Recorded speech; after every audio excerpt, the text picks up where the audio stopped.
Meet the editors. നമസ്കാരം. Meet the എഡിറ്റേഴ്സിലേക്ക് എല്ലാ പ്രേക്ഷകർക്കും സ്വാഗതം. തൃശൂരിലെ പ്രചാരണത്തിൽ കരുവന്നൂർ ആയുധമാക്കി പ്രധാനമന്ത്രി നരേന്ദ്രമോദി. സ്വർണ്ണക്കടത്തും മാസപ്പടിയും ഉയർത്തിയായിരുന്നു തിരുവനന്തപുരത്ത് മോദിയുടെ പ്രചാരണം. UDF-നെയും LDF-നെയും അതിരൂക്ഷമായി കടന്നാക്രമിച്ചുകൊണ്ടാണ് രണ്ടിടത്തും നരേന്ദ്രമോദി BJP-ക്കായി വോട്ട് തേടിയത്. സംസ്ഥാനത്തെ പ്രചാരണ വേദികളിൽ കേരള സർക്കാരിനെ നിശിതമായി വിമർശിച്ച പ്രധാനമന്ത്രി സംസ്ഥാനത്തെ ബാങ്കുകൾ CPIM കൊള്ളയടിക്കുകയാണെന്ന് ആരോപിച്ചു. കരുവന്നൂർ സഹകരണ ബാങ്ക് തട്ടിപ്പ് പരാമർശിച്ചുകൊണ്ടായിരുന്നു പ്രധാനമന്ത്രിയുടെ വിമർശനം. കരുവന്നൂർ വിഷയത്തിൽ മുഖ്യമന്ത്രി നുണ പറയുകയാണെന്നും പ്രധാനമന്ത്രി ആരോപിച്ചു. CPM के करप्शन की वजह से ये पैसा खतरे में पड़ा हुआ है. कितने ही कोऑपरेटिव बैंकों में CPM के सदस्यों द्वारा गरीबों का पैसा लूट लिया गया है. തൃശൂരിൽ കരുവന്നൂരെങ്കിൽ കാട്ടാക്കടയിൽ സ്വർണ്ണക്കടത്തും മാസപ്പടിയുമായിരുന്നു മോദിയുടെ ഫോക്കസ് പോയിന്റ്. മുഖ്യമന്ത്രിയും മകളും സംശയത്തിന്റെ നിഴലിലെന്നും നരേന്ദ്രമോദി പറഞ്ഞു. एक और घोटाले में आरोपियों ने सीधे मुख्यमंत्री और उनकी बेटी तक को रिश्वत दिए जाने की बात स्वीकार की है. इस केस की जांच न हो, इसके लिए केरला सरकार पूरी ताकत लगा रही है. അഴിമതിക്കെതിരെ നടപടി സ്വീകരിച്ചതുകൊണ്ടാണ് അഴിമതിക്കാർ ചേർന്ന് BJP-ക്കെതിരെ സഖ്യമുണ്ടാക്കിയതെന്നും പ്രധാനമന്ത്രി. കോൺഗ്രസിനെയും കമ്മ്യൂണിസത്തെയും രാജ്യം തിരസ്കരിച്ചുവെന്നും മോദി പറഞ്ഞു. लेफ्ट और कांग्रेस दोनों का सिर्फ नाम ही बचा है. दोनों को देश ने रिजेक्ट कर दिया है.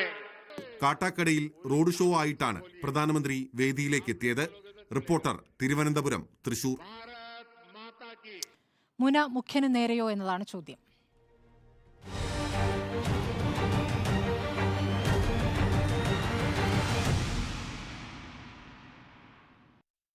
ഇന്ന് സാങ്കേതിക വിദ്യയൊന്നുമില്ല. ഡോക്ടർ അരുണി നമ്മളൊപ്പം ജീവനോടെ ചർച്ചയിലുണ്ട്, തൊട്ടടുത്ത്. അപ്പൊ ഞാൻ ഇതുപോലെ ജീവനില്ലാതെയാണോ ചർച്ചയിൽ പങ്കെടുത്തത്? ജീവനോടെ തൊട്ടടുത്തുണ്ട്. അപ്പൊ പ്രേക്ഷകർക്ക് ഇപ്പൊ സംശയം ഉണ്ടാവും, ഹോളോഗ്രാം തന്നെയാണോ, നമ്മൾ കളിപ്പിക്കുകയാണോ എന്നുള്ളത്. അപ്പോ മുന മുഖ്യന് നേരെയോ എന്ന ചർച്ച തുടങ്ങിയാണ്. ഉണ്ണി ബാലകൃഷ്ണൻ, ഇന്നത്തെ മോദിയുടെ പ്രസംഗം. സ്മൃതി, ഇപ്പോൾ ജനുവരി മുതലെടുത്താൽ കഴിഞ്ഞൊരു 4 മാസത്തിനകത്ത് പല തവണ നരേന്ദ്രമോദി കേരളത്തിൽ വന്നുപോയി. അദ്ദേഹം ഓരോ തവണ വരുമ്പോഴും ജനങ്ങളെ അഭിസംബോധന ചെയ്തുകൊണ്ട് സംസാരിച്ചത് മോദി സർക്കാരിൻ്റെ നേട്ടങ്ങൾ എണ്ണി പറഞ്ഞുകൊണ്ടാണ്. പ്രധാനമായും സ്ത്രീകളെയും യുവജനങ്ങളെയും കേന്ദ്രീകരിച്ച് അവർക്ക് വേണ്ടി എന്തൊക്കെ ചെയ്തുകൊണ്ടിരിക്കുന്നു ഈ സർക്കാർ എന്ന് പറഞ്ഞുകൊണ്ടാണ് അദ്ദേഹത്തിൻ്റെ പ്രസംഗങ്ങളെല്ലാം നടത്തിയിട്ടുള്ളത്. മോദിയുടെ ഗ്യാരണ്ടി എന്ന് പറഞ്ഞുകൊണ്ടാണ് അവസാനത്തെ 2 സമ്മേളനങ്ങളിലും അദ്ദേഹം ആവർത്തിച്ച് പറഞ്ഞത് മോദിയുടെ ഗ്യാരണ്ടി. ആ ഗ്യാരണ്ടിയാണ് ജനങ്ങൾക്ക് മുമ്പിൽ വെച്ചത്. എന്നാൽ ഇപ്രാവശ്യം അദ്ദേഹം പൂർണ്ണമായും രാഷ്ട്രീയമായൊരു പ്രസംഗമാണ് നടത്തിയത് എന്ന് കാണാം. അത് ആലത്തൂരിലായാലും ആറ്റിങ്ങലിലായാലും. ഇപ്പോൾ 11 ദിവസമേ ഉള്ളൂ കേരളത്തിൽ ഈ തെരഞ്ഞെടുപ്പിന്. ഞാൻ ഒരിക്കൽ കൂടി മോദി പ്രചാരണത്തിന് വരും കേരളത്തിലേക്കെന്ന് പ്രതീക്ഷിക്കുന്നില്ല. അപ്പോൾ ഈ 11 ദിവസത്തിന് മുമ്പ് നടത്തുന്ന ഒരു പ്രസംഗത്തിന് വലിയ പ്രാധാന്യമുണ്ട്. അവിടെ ഏത് കാര്യത്തിനാണ് പ്രധാനമന്ത്രി ഫോക്കസ് ചെയ്യുന്നത് എന്ന കാര്യത്തിൽ ഒരു വലിയ പ്രാധാന്യമുണ്ട്.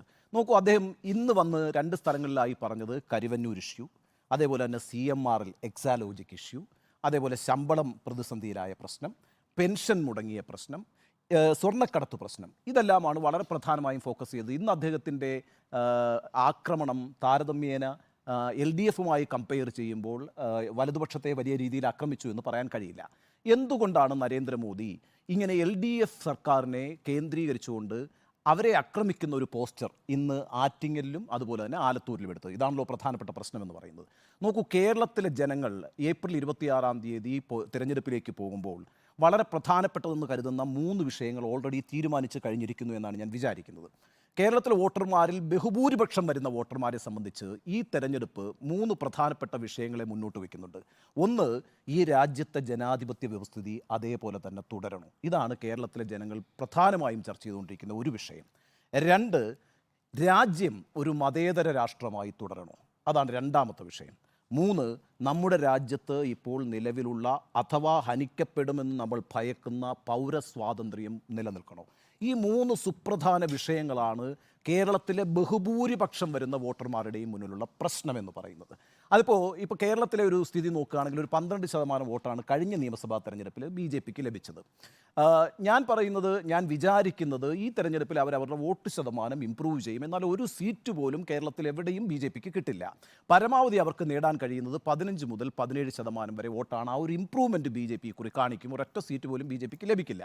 അപ്പോൾ ആ 15 മുതൽ 17% വോട്ട് മാറ്റി നിർത്തിയാൽ 83 മുതൽ 85% വരെയുള്ള വോട്ടിംഗ് പോപ്പുലേഷൻ, ഞാൻ പറയുന്നത് വോട്ട് ചെയ്യാൻ തീരുമാനിച്ചിട്ടുള്ള ആളുകളുടെ മുന്നിലെ 3 സുപ്രധാന വിഷയങ്ങളെന്ന് പറയുന്നത് അത് എക്സാലോജിക്കല്ല, അത് CMR അല്ല, അത് കരിവന്നൂരല്ല, അത് സ്വർണ്ണക്കടത്തല്ല, മറിച്ച് ജനാധിപത്യം, മതേതരത്വം, പൗരസ്വാതന്ത്ര്യം. ഈ 3 വിഷയങ്ങളാണ്.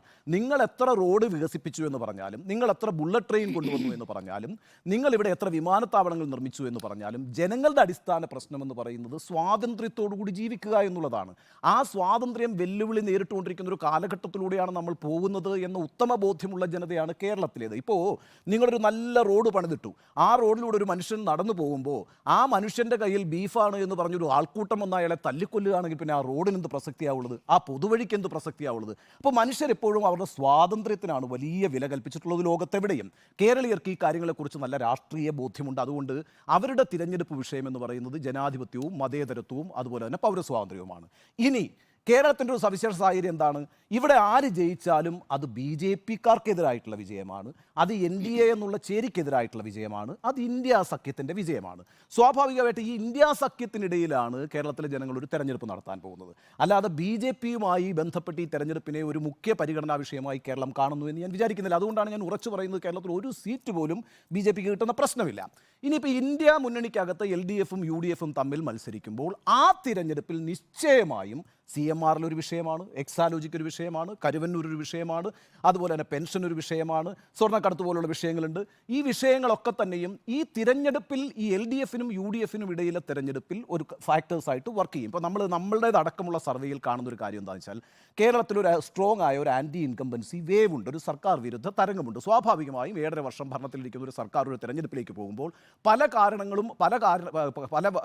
കാര്യങ്ങളും അവർക്കെതിരായിട്ട് ഭവിക്കും. അതൊരു സ്വാഭാവികമായ കാര്യമാണ്. അപ്പോൾ അവിടെ ഈ ഫാക്ടേഴ്സൊക്കെ വർക്ക് ചെയ്താൽ അതിൻ്റെ ഗുണം സ്വാഭാവികമായിട്ടും കിട്ടുന്നത് UDFനാണ്. അപ്പോൾ ആൻറ്റി ഇൻകംബൻസി വേവ് ഉണ്ട് എന്ന് മനസ്സിലാക്കുന്ന മോദി കൃത്യമായി ഇവിടെ വന്ന് LDFനെ അറ്റാക്ക് ചെയ്യുന്നതിൻ്റെ കാര്യം എന്താണെന്ന് വെച്ചാൽ LDFനെതിരായിട്ടുള്ളൊരു ജനവികാരം ആർക്കാണ് ഗുണം ചെയ്യാൻ പോകുന്നത്?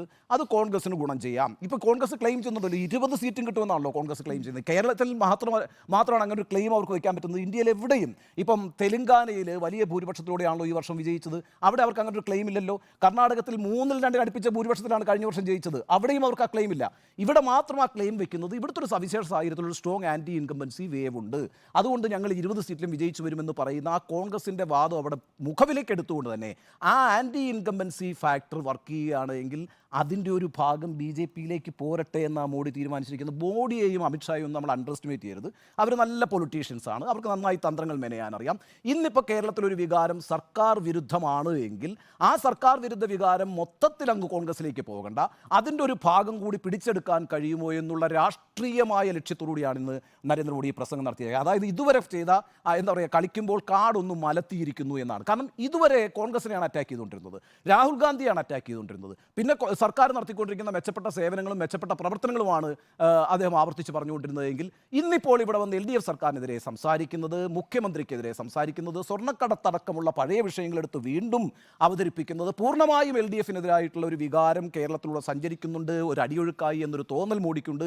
ആ അടിയൊഴുക്ക് തങ്ങൾക്ക് അനുകൂലമായി കൂടി ഒന്ന് തിരിച്ചുവിടാം, അങ്ങനെ കുറച്ച് വോട്ട് കൂടി സമാഹരിക്കാം എന്ന ഒരു തന്ത്രം തന്നെയാണ് നരേന്ദ്രമോദി ഇന്ന് പയറ്റിയിരിക്കുന്നത്. ആ അർത്ഥത്തിൽ നമ്മുടെ ചോദ്യം മുഖ്യമന്ത്രിക്ക് നേരെയുള്ള മുനയാണോ എന്ന് ചോദിച്ചാൽ മുഖ്യമന്ത്രിക്ക് നേരെയുള്ള മുനയാണ്. പക്ഷേ അതിൻ്റെ രാഷ്ട്രീയ സാഹചര്യം ഇതാണ് ആദ്യം എനിക്ക് പറയാനുള്ളത്. ശരി, ജനവികാരം അത് ഉൾക്കൊണ്ടുകൊണ്ടാണ് ഈ കരുവന്നൂർ വിഷയം ആ തരത്തിൽ സർക്കാരിനെതിരെ ശക്തമായി വരുന്നൊരു വിഷയമാണ്. അതൊരു കേസുണ്ട്, നമുക്കറിയാം. അപ്പോൾ ആ രൂപത്തിൽ വരുമ്പോൾ അത് ഉപയോഗിക്കുക എന്നുള്ളത് ഇപ്പോഴല്ല, അത് നേരത്തെ തന്നെ BJP അത് അജണ്ട വെക്കുകയും തൃശ്ശൂരിൽ അതിനനുസരിച്ച് സുരേഷ് ഗോപി ഇറക്കുകയും പദയാത്ര നടത്തുകയൊക്കെ ചെയ്താണല്ലോ, അത് നമ്മൾ കണ്ടതാണ്. പക്ഷേ മോദിയുടെ ഈ വരവിലെ ഓരോ വരവിലെയും പ്രസംഗങ്ങൾ എടുത്തു നോക്കിയാൽ നേരത്തെ ഉണ്ണിപാർഷൻ ചൂണ്ടിക്കാണിച്ച പോലെ 5ാമത്തെ തവണയാണ് കേരളത്തിൽ വരുന്നത്. ആദ്യത്തെ പ്രസംഗം എന്ന് പറയുന്ന ആദ്യത്തെ പ്രസംഗത്തിൽ സ്വർണ്ണക്കടത്താണ് പറഞ്ഞത്. അപ്പോൾ നമ്മളൊക്കെ അത്ഭുതപ്പെടുകയും ചെയ്തു. സ്വർണ്ണക്കടത്തിൻ്റെ കാലവും കഴിഞ്ഞു, അത് കഴിഞ്ഞ് വീണ്ടും തെരഞ്ഞെടുക്കപ്പെട്ട് കഴിഞ്ഞു, പിന്നെ എന്താണ് ഈ വിഷയം ഉന്നയിക്കുന്നതെന്ന് വിചാരിച്ചു. അന്ന് മോദി ആ രൂപത്തിലുള്ള പ്രസംഗം നടത്തി. പിന്നീട് സ്ത്രീകളുടെ കൂട്ടായ്മ, സ്ത്രീ ശാക്തീകരണത്തിന്റെ ഭാഗമായിട്ടുള്ള തൃശ്ശൂരിലെ സമ്മേളനം അന്നാണെന്ന് തോന്നുന്നു മോദി ഗ്യാരണ്ടി ഇൻട്രൊഡ്യൂസ് ചെയ്തത്. അപ്പോൾ മോദി ഗ്യാരണ്ടി അന്ന് മുതൽ മോദി ഗ്യാരണ്ടിയാണ് പറഞ്ഞത്. നമുക്കറിയാം ഓരോ തവണയും പ്രസംഗിക്കുന്ന രീതി. കേരളത്തിന് പുറത്ത് എന്താണ് പ്രസംഗിക്കുന്നത്, നോർത്ത് ഇന്ത്യയിൽ എന്താണ് പ്രസംഗിക്കുന്നത്, അവിടെ മട്ടൻ കറിയും മീനുമാണ് വിഷയം. ഇവിടേക്ക് അത് പറയുമോ? ഇവിടെ ഏക സിവിൽ കോഡ് പറയാത്തത് എന്താണ് പറയാൻ വരാതിരുന്നത്? അത് പറഞ്ഞിട്ടില്ല. അപ്പോൾ ഇവിടെ എന്താണോ വേയുക അത് ഇവിടെ എടുക്കാനുള്ള ഉദ്ദേശമാണ്. ആ രൂപത്തിലാണ് പ്രസംഗിച്ചത്. മാസപ്പടി വിഷയം ഇതാദ്യമായിട്ടാണ് മോദി ഉന്നയിക്കുന്നത്. ഈ കേസുമായി ബന്ധപ്പെട്ടാലും എത്രത്തോളം വേഗം വരുന്നു, ഏതൊക്കെ സമയത്ത് നിൽക്കുന്നു എന്നൊക്കെ നമുക്കറിയാം. കരുവന്നൂരിൽ ആദ്യകാലത്തെ ആ വേഗം, അത് കഴിഞ്ഞ് കുറേ മാസങ്ങളോളം അനക്കമില്ലായിരുന്നു. തെരഞ്ഞെടുപ്പ് അടുത്ത ഘട്ടത്തിൽ വീണ്ടും നേതാക്കളെ വിളിപ്പിക്കുന്നു, ചോദ്യം ചെയ്യുന്നു.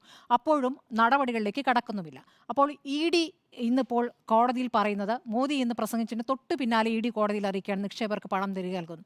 നിക്ഷേപകർക്ക് നേരെ കുറ്റാരോപണത്തിൽ നിന്ന് പണം എടുത്തിട്ട് എങ്ങനെയാണ് ED നൽകുക? അതൊരു നിയമപരമായൊരു വിഷയം കൂടി അവിടെ നിൽക്കുന്നുണ്ട്. അപ്പോൾ ഇത് അവിടെ നിന്ന് ഉത്തരവിടുന്നു, ED നടപ്പാക്കുന്നു എന്ന രീതി കൃത്യമായി മനസ്സിലാക്കുന്ന ഒരു സംഭവമാണ് ഇന്നുണ്ടായിട്ടുള്ളത്. ഈ പറഞ്ഞതുപോലെ കേരളത്തിൽ BJP ഉന്നയിക്കുന്ന വിഷയങ്ങൾ, അത് കരുവന്നൂർ വിഷയമാണ്. ആ വിഷയം ഇവിടെ കോൺഗ്രസും ഉന്നയിച്ചിട്ടുണ്ട്. കരുവന്നൂർ BJPക്ക് അനുകൂലമാകുന്നൊരു സാഹചര്യമുണ്ടെന്ന് ഞാൻ കരുതുന്നില്ല.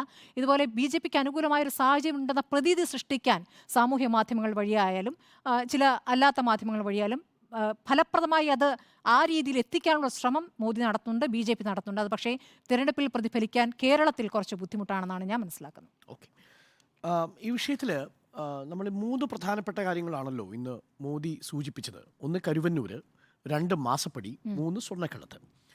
ഇതിൻ്റെ രാഷ്ട്രീയ പശ്ചാത്തലം ശ്രീ ഉണ്ണി ബാലകൃഷ്ണൻ പറഞ്ഞതിനോട് പൂർണ്ണമായും ഞാനും യോജിക്കുന്നു. എന്താണ് മോദി കേരളത്തിൽ പറയേണ്ടത് എന്ന് വളരെ കൃത്യമായി ഗൃഹപാഠം ചെയ്താണ് മോദി അത് പ്രസൻറ്റ് ചെയ്യുന്നത്. ഓരോ വരവിലും മോദി അത് പ്രസൻറ്റ് ചെയ്യുന്നുണ്ട്. പക്ഷേ സംഭവിച്ചു പോകുന്നൊരു അബദ്ധം, ഇപ്പോൾ സ്വർണ്ണക്കടത്തുമായി ബന്ധപ്പെട്ട കാര്യത്തെക്കുറിച്ച് ആദ്യം മോദി വന്ന് സംസാരിച്ചു. നമ്മളൊക്കെ വിചാരിച്ചത് എന്തോ ഒരു തുമ്പ് കിട്ടിയിട്ടാണ് മോദി ഇക്കാര്യത്തിൽ സംസാരിക്കുന്നത് എന്നാണ്. സ്വർണ്ണക്കടത്ത് ഏകദേശം അന്വേഷണം അവസാനിപ്പിച്ച മട്ടാണ്. കാരണം ആ സ്വർണം ആരാണ് കടത്തിയത്? ഫാരിദ്. അദ്ദേഹത്തിനെ കുറിച്ചുള്ള വിശദാംശങ്ങൾ അന്വേഷണ ഏജൻസിയുടെ കയ്യിലില്ല. അദ്ദേഹത്തെ ട്രാക്ക് ചെയ്യാൻ പോലീസിന് ഇതുവരെ അന്വേഷണ ഏജൻസിക്ക് സാധിച്ചിട്ടില്ല. അവിടെ UAE-യുമായിട്ടുള്ള ഇടപാടുകളിൽ അത് വിള്ളൽ വരുത്തുമെന്നുള്ളത് കൊണ്ട് ഒരു അണു പോലും അങ്ങോട്ട് മൂവ് ചെയ്തിട്ടില്ല എന്നുള്ളതാണ്. അപ്പോൾ സ്വർണം എന്തിന് കടത്തിയെന്നോ ആർക്കു വേണ്ടി കടത്തിയെന്നോ കൃത്യമായ ഉത്തരം കിട്ടാതെ ആ അന്വേഷണം മുന്നോട്ട് പോകാത്ത ഘട്ടത്തിൽ സ്തംഭിച്ചു നിൽക്കുകയാണ്. പിന്നീട് അതുമായി കടത്തിയ ആളുകളുമായി ബന്ധപ്പെട്ടുള്ള കുറ്റപത്രം സമർപ്പിച്ചിരിക്കുന്നു 3 ഏജൻസികളാണ്. NIA, എൻഫോഴ്സ്മെൻറ്റ് ഡയറക്ടറേറ്റ്, ഒപ്പം CBI. ഈ 3 ഏജൻസികളും കുറ്റപത്രം ഏകദേശം സമർപ്പിച്ച് കഴിഞ്ഞിരിക്കുന്ന ഒരു കേസാണ്. ആ കേസിൽ ഇനി ഒരു പടി കൂടി മുഖ്യമന്ത്രിയെ ബന്ധിപ്പിക്കുന്ന ഒരു തെളിവുമില്ല എന്ന് കോടതി തന്നെ പറഞ്ഞു. എപ്പോഴാണ്? HRDSൻ്റെ, അതായത് ഈ സ്വപ്ന സുരേഷിനെ ഒളിപ്പിക്കാൻ സഹായിച്ച ഒരു സംഘടനയുടെ സെക്രട്ടറി തന്നെ കോടതിയിൽ പോയി മുഖ്യമന്ത്രിക്കെതിരെ ഈ അന്വേഷണം നടത്തണം എന്നാവശ്യപ്പെട്ടുകൊണ്ട്. അന്ന് കോടതി പറഞ്ഞത് ഈ അന്വേഷണത്തിൽ ഇതുവരെ അത്തരത്തിലുള്ള തെളിവുകളൊന്നും ഹാജരാക്കാൻ സാധിക്കാത്തത് കൊണ്ട് അത് ഹർജി സ്വീകരിക്കാൻ കഴിയില്ല എന്നാണ്. അപ്പോൾ സ്വർണ്ണക്കടത്തുമായി ബന്ധപ്പെട്ട അന്വേഷണം ആരിലേക്കും എത്താതെ, മുഖ്യമന്ത്രിയുടെ ഓഫീസിലേക്ക് എത്താതെ പോകുന്നൊരു ഘട്ടത്തിലാണ് ആദ്യഘട്ടത്തിൽ പ്രധാനമന്ത്രി വന്ന് ഒരു ഇളക്കിളക്കി പോകുന്നത്. അത് ഫലം കണ്ടില്ല. രണ്ടാമത്തത് എന്താണ്? കരുവന്നൂരാണ്. കരുവന്നൂരിലാണ് ഇനി സാധ്യതകളുള്ളതായി ഞാൻ മനസ്സിലാക്കുന്നത്. രണ്ടാമത്തത് മാസപ്പടി. ഈ 2 വിഷയങ്ങളിലും ഇനി വരാൻ പോകുന്ന 10 ദിവസം വളരെ നിർണായകമാണ് എന്ന് തന്നെയാണ് ഞാൻ കണക്കാക്കുന്നത്. അതിൽ 2 നീക്കങ്ങളാണ് ഞാൻ പ്രതീക്ഷിക്കുന്നത്.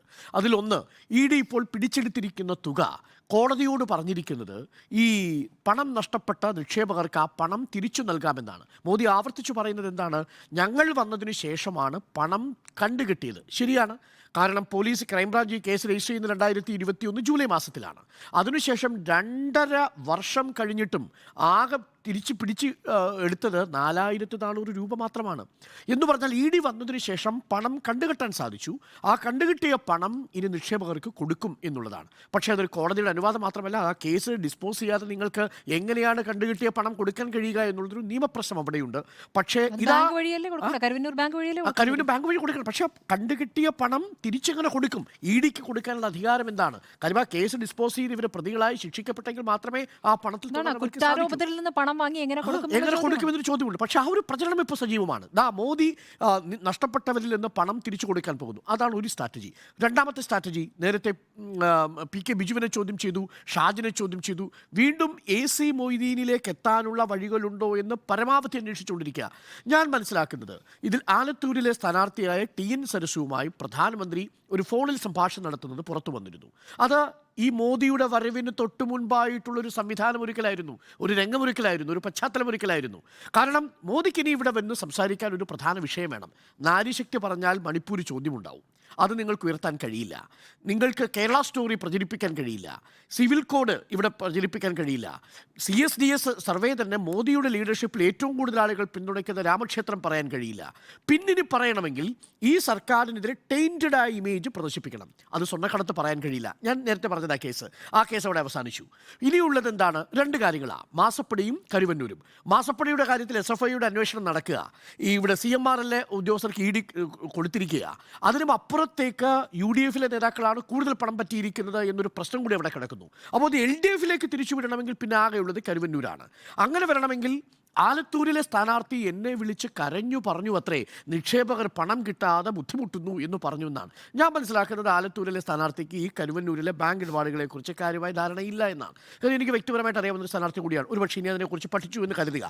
എങ്കിൽ പോലും ഒരു പശ്ചാത്തലം സൃഷ്ടിക്കലാണ്. അവിടെ ഫിലോമിനയുടെ മരണമടക്കമുള്ള ഒരുപാട് വൈകാരിക വിഷയമുണ്ട്. അതിൽ CPMന്റെ പ്രാദേശിക നേതൃത്വത്തിന് അറിവുണ്ട് എന്ന് തന്നെയാണ് ഞാൻ ഇപ്പോഴും വിശ്വസിക്കുന്നത്. അതിൽ കുറ്റക്കാരായിട്ടുള്ളവരെ പരമാവധി ശിക്ഷ കൊടുക്കണമെന്ന് തന്നെയാണ് എൻ്റെ വാദം. അപ്പോൾ ഇതൊരു പ്രധാനപ്പെട്ട വിഷയമായി വരിക. തിരഞ്ഞെടുപ്പിന് തൊട്ട് മുമ്പ് വീണ്ടും AC മൊയ്തീനിലേക്ക് അന്വേഷണം എത്തിക്കുക എന്നതാണ് വഴി. മൂന്നാമത്തതായിട്ടുള്ളത് വീണ വിജയനിലേക്ക് മാസപ്പടി വിവാദത്തിൽ ഒരു ചോദ്യം ചെയ്യാൻ ED വിളിപ്പിക്കുക. നമ്മൾ ഈ CMRL വിഷയം വരുന്നത് ഓർമ്മയുണ്ടാവുമല്ലോ. പുതുപ്പള്ളി തെരഞ്ഞെടുപ്പ് നടക്കുന്ന പശ്ചാത്തലത്തിലാണ് CMRLുമായി ബന്ധപ്പെട്ട വിവാദം മാസപ്പടി എന്ന പേരിൽ കേരളത്തിലൊരു പത്രം പ്രസിദ്ധീകരിക്കുന്നത്. ആ സമയത്താണ് അത് ലീക്ക് ചെയ്ത് കൊടുക്കുന്നത്. അപ്പോൾ സ്വാഭാവികമായും 26-ാം തീയതിക്ക് മുമ്പ് കേരളം 2 വാർത്തകൾ പ്രതീക്ഷിക്കാം. ഒന്ന്, കരുവന്നൂരുമായി ബന്ധപ്പെട്ടുകൊണ്ട് ഒരു CPMന്റെ ജില്ലാ നേതൃത്വത്തിലേക്ക് അന്വേഷണം എത്തുകയും വീണ്ടും ഒരിക്കൽ കൂടി AC മൊയ്തീനെ ചോദ്യം ചെയ്യാൻ വിളിപ്പിക്കുകയും ചെയ്തേക്കാം. രണ്ടാമത്തത് എന്താണ്? വീണ തൈക്കണ്ടിയിലിനെ ED ചോദ്യം ചെയ്യാൻ വിളിപ്പിക്കുന്നത് ഒന്നുകിൽ 26-ാം തീയതിയോ 25-ാം തീയതിയോ നടക്കാനുള്ള സാധ്യതയും തള്ളിക്കളയാൻ കഴിയില്ല. ഇത് രണ്ടുമാണ് ഇന്ന് മോദി നടത്തിയ പ്രസ്താവനയിലൂടെ ഞാൻ മനസ്സിലാക്കുന്നത്. അതുമാത്രമാണ് ഇനി മുന്നിലുള്ള ഏക പോം വഴിയായി മനസ്സിലാക്കുന്നത്. ഒരു കാര്യം കൂടി പറഞ്ഞ് ഞാൻ അവസാനിപ്പിക്കാം. കഴിഞ്ഞ 10-40 ദിവസമായി ഈ വോട്ടർമാരെ കാണുന്ന ഒരു യാത്രയിലായിരുന്നല്ലോ ഞാനും. അവർ പ്രധാനമായും ചോദിക്കുന്ന 3 ചോദ്യങ്ങൾ നേരത്തെ ഉണ്ണി ബാലകൃഷ്ണൻ പറഞ്ഞതിന് സമാനമായി. അതിലൊന്ന്, സമാധാനത്തോടുകൂടി ജീവിക്കാൻ കഴിയുന്ന ഒരു ഭരണകൂടം കേന്ദ്രത്തിൽ വരണം. സാധാരണക്കാരുടെ ഭാഷയിലാണ്. അവർക്ക് മതേതരത്വമെന്നോ സാമൂഹിക മതസൗഹാർദ്ദമെന്നോ പറയാൻ അറിയാത്തവർ പറയുന്നത് സമാധാനത്തോടുകൂടി ജീവിക്കാൻ പറ്റണം. അത് പ്രത്യേകിച്ച് കേരള സ്റ്റോറി ആ വിഷയത്തിൽ ഒരു വലിയ ചലനമുണ്ടാക്കിയിട്ടുണ്ട്. അത് യഥാർത്ഥത്തിൽ BJP സംഘപരിവാർ ശക്തികൾക്ക് തിരിച്ചടിയായെന്നാണ് എൻ്റെ വിലയിരുത്തൽ. അതുകൂടി വന്ന് ചർച്ച ചെയ്തു മണിപ്പൂരിനോടൊപ്പം തന്നെ കേരളം. മാത്രമല്ല ഈ ഇരുമുന്നണികളും തമ്മിലുള്ള ഈ ആരാണ് നരേന്ദ്രമോദി എതിർക്കാൻ ഏറ്റവും ശക്തൻ എന്നാണല്ലോ ചോദ്യം. ഞങ്ങളാണ് ശക്തനെന്ന് പറയുന്നു, അതല്ല ഞങ്ങളാണ് ശക്തനെന്ന് പറയുന്നു. ഈ ഇരുമുന്നണികൾ തമ്മിലുള്ള സംവാദം ആ അർത്ഥത്തിൽ സംഘപരിവാറിനെയാണ് കൂടുതൽ വെട്ടിലാക്കിയിരിക്കുന്നത്. സംവാദം കൊണ്ടുപോയിരിക്കുന്നത് ഈ ഇടതുമുന്നണിയും ഐക്യജനാധിപത്യ മുന്നണിയും തമ്മിലുള്ള പൊളിറ്റിക്കൽ സംവാദമായി കഴിഞ്ഞു. ഒരു ഭാഗത്ത് CAAയിൽ ആർക്കാണ് ഏറ്റവും കൂടുതൽ നിലപാട്, മറുഭാഗത്ത് NIAയിൽ ആർക്കാണ് ഏറ്റവും കൂടുതൽ ശക്തമായ നിലപാട്, കേരള സ്റ്റോറിയിൽ ആർക്കാണ് നിലപാട്. ഇതെല്ലാം അടിസ്ഥാനമായി സംഘപരിവാറിൻ്റെ രാഷ്ട്രീയത്തെ ബാധിക്കുന്നു. അതുകൊണ്ട് ഇരുമുന്നണികൾ തമ്മിലുള്ള സംവാദം സംഘപരിവാറിനെ പ്രതിരോധത്തിലാക്കിയിരിക്കുന്ന പശ്ചാത്തലത്തിൽ കൂടിയാണ് പ്രധാനമന്ത്രിയുടെ ഈ തെരഞ്ഞെടുത്തിരിക്കുന്ന 3 വിഷയങ്ങൾ. ആ 3 വിഷയങ്ങളിൽ ഏറ്റവും കൂടുതൽ ഊന്നൽ നൽകിയിരിക്കുന്നത് കരുവന്നൂരിലാണ്. തീർച്ചയായിട്ടും മുന മുഖ്യമന്ത്രിയിലേക്കാണ്. അതിൻ്റെ രാഷ്ട്രീയ ലക്ഷ്യം പരമാവധി ലെഫ്റ്റിൻ്റെ ആൻറ്റി ഇൻകംബൻസി വോട്ടുകൾ മറിച്ചെടുക്കുക എന്നതാണ്. ഒരു മണ്ഡലത്തിലെങ്കിലും, ആ മണ്ഡലം ഞാൻ പറയുന്നു തൃശ്ശൂരാണ് നരേന്ദ്രമോദി ലക്ഷ്യമിടുന്നത്. ആലത്തൂരല്ല, പത്തനംതിട്ടയല്ല, പാലക്കാടല്ല, തിരുവനന്തപുരവുമല്ല. ആ തൃശ്ശൂരിൽ അവസാനത്തെ സാധ്യതയ്ക്കുള്ള ശ്രമമാണ് ഇന്ന് നമ്മൾ കണ്ടത്. പക്ഷേ അത് എത്രത്തോളം ഫലവത്താകുമെന്ന് എനിക്കറിയില്ല. കാരണം നമ്മൾ ഈ യാത്ര കഴിഞ്ഞ് തിരിച്ചു വരുമ്പോൾ കാണാൻ കഴിഞ്ഞത് ഈ തിരഞ്ഞെടുപ്പിൻ്റെ പ്രഖ്യാപനമുണ്ടാവുന്ന വേളയിലുണ്ടാവുന്ന BJP അനുകൂല തരംഗം എന്നൊക്കെ നമ്മൾ പറയുന്നത് ഇപ്പോഴില്ല ഫീൽഡിൽ. അത് നമുക്ക് കാണാൻ സാധിക്കുന്നുണ്ട്. പക്ഷേ അത് തെരഞ്ഞെടുപ്പിലൂടെയാണ് നമുക്കത് മനസ്സിലാവുക. ഇതാണ് എൻ്റെ ടേക്ക്. മുന മുഖ്യമന്ത്രിക്കെതിരെ തന്നെയാണ്. സുജിയ, മുന മുഖ്യന് നേരെയാണോ? മുന എന്നല്ല, നല്ല കൂർത്ത മുനയാണ് ഇന്ന് പ്രധാനമന്ത്രി തന്നെ എറിഞ്ഞു വിട്ടിരിക്കുന്നത്. അപ്പോൾ അത് ചെന്ന് തറച്ചിട്ടുണ്ട്. അതിൻ്റെ വേദനയിൽ ആദ്യം ഇരിങ്ങാലക്കുടയിൽ വന്നപ്പോൾ മുഖ്യമന്ത്രി ഒന്നും മിണ്ടാൻ കഴിയാതെ എന്ത് പറയണമെന്ന് ആലോചിച്ച് നിൽക്കുകയായിരുന്നു. ഇരിങ്ങാലക്കുടയ്ക്ക് തൊട്ടടുത്താണ് കരുവന്നൂർ. അവിടെ വെച്ച് തന്നെ മറുപടി പറയാമായിരുന്നു കരുവന്നൂരിന്. പക്ഷേ അത് മുഖ്യമന്ത്രി പിണറായി വിജയനിൽ നിന്ന് കണ്ടില്ല. അപ്പോൾ മുന കൊണ്ടുവന്ന് മാത്രമല്ല, അതിൻ്റെ ആഘാതമേറ്റ് അതിൻ്റെ ഒരു സ്തംഭനാവസ്ഥയിലായിരുന്നു ആദ്യ മണിക്കൂറുകളിൽ പിണറായി വിജയൻ എന്നുള്ളതാണ് എനിക്ക് തോന്നുന്നത്. മാസപ്പടി കേസ് പ്രധാനമന്ത്രി തന്നെ ഏറ്റെടുത്തിരിക്കുകയാണ്. പ്രധാന പ്രചാരണ വിഷയം. ഇനിയുള്ള 10 ദിവസങ്ങളിൽ മാസപ്പടി കേസിൽ എന്തും സംഭവിക്കാം. അതായത് CMRL എക്സാലോജിക് ഇടപാടിൽ ഇപ്പോൾ EDയുടെ അന്വേഷണം തുടരുകയാണ്. എക്സാലോജിക് കമ്പനി ഉടമ എന്ന നിലയിൽ മുഖ്യമന്ത്രിയുടെ മകൾ വീണ വിജയനെ അടുത്ത 10 ദിവസത്തിനകം ED വിളിപ്പിക്കുമോ? അതാണ് ഇനി ഉത്തരം കിട്ടേണ്ട പ്രധാനപ്പെട്ട ചോദ്യം. ഇപ്പോൾ കരിമണൽ കമ്പനിയായ CMRLന്റെ പ്രതിനിധികൾ ഇന്ന് എൻഫോഴ്സ്മെന്റ് ഡയറക്ടറേറ്റിന്റെ ഓഫീസിൽ ഹാജരായി. അവർ കൃത്യമായ വിവരങ്ങൾ കൈമാറുകയും ചെയ്തു കഴിഞ്ഞിരിക്കുകയാണ്. CMRLന്റെ MD ശശിധരൻ കർത്ത ഇന്ന് ഹാജരായിട്ടുമില്ല. അപ്പോൾ CMRL എക്സാലോജിക്ക് സാമ്പത്തിക ഇടപാടുകളാണ് എൻഫോഴ്സ്മെന്റ് ഡയറക്ടറേറ്റ് പരിശോധിക്കുന്നത്. അപ്പോൾ CMRLൽ നിന്ന് എക്സാലോജിക്കിന് കിട്ടിയ 1,72 ലക്ഷം രൂപ സേവനമൊന്നും കൊടുക്കാതെ കിട്ടിയ ആ തുകയുടെ കാര്യം, ആ കണക്ക് ഇത്രയും നാളും പലതരത്തിൽ ന്യായീകരിച്ചവരൊക്കെ അതിന് മറുപടി പറയേണ്ട തെരഞ്ഞെടുപ്പ് കാലത്തെ പ്രധാനപ്പെട്ട ദിവസങ്ങളിലേക്കാണ് നമ്മൾ എത്തുന്നത്. ഇനി കരുവന്നൂരിലേക്ക് വന്നു കഴിഞ്ഞാൽ, കരുവന്നൂർ ബാങ്ക് ക്രമക്കേട് നമ്മൾ പലവട്ടം ചർച്ച ചെയ്തതാണ്. വളരെ വിശദമായി തന്നെ അക്കാര്യത്തിൽ നമ്മൾ നിലപാടെടുക്കുകയും ചെയ്തിട്ടുള്ളതാണ്. അതിൽ കരുവന്നൂർ ബാങ്ക് ക്രമക്കേട് അത് ഇടതു കൊള്ളയുടെ ഉദാഹരണം എന്ന വാക്ക് തന്നെ കൃത്യമായി പ്രയോഗിക്കുകയാണ്. CPIMന്റെ കൊള്ളയുടെ ഉദാഹരണമാണ് എന്ന് പറയുന്നു പ്രധാനമന്ത്രി നരേന്ദ്രമോദി. ജനങ്ങളുടെ പണം പരസ്യമായി കൊള്ളയടിച്ചു. അത് നമുക്കും ബോധ്യമുള്ള കാര്യമാണ്. പ്രധാനമന്ത്രി വന്ന് തെരഞ്ഞെടുപ്പ് സ്റ്റണ്ടായി പറയേണ്ട ഒരു കാര്യമല്ല.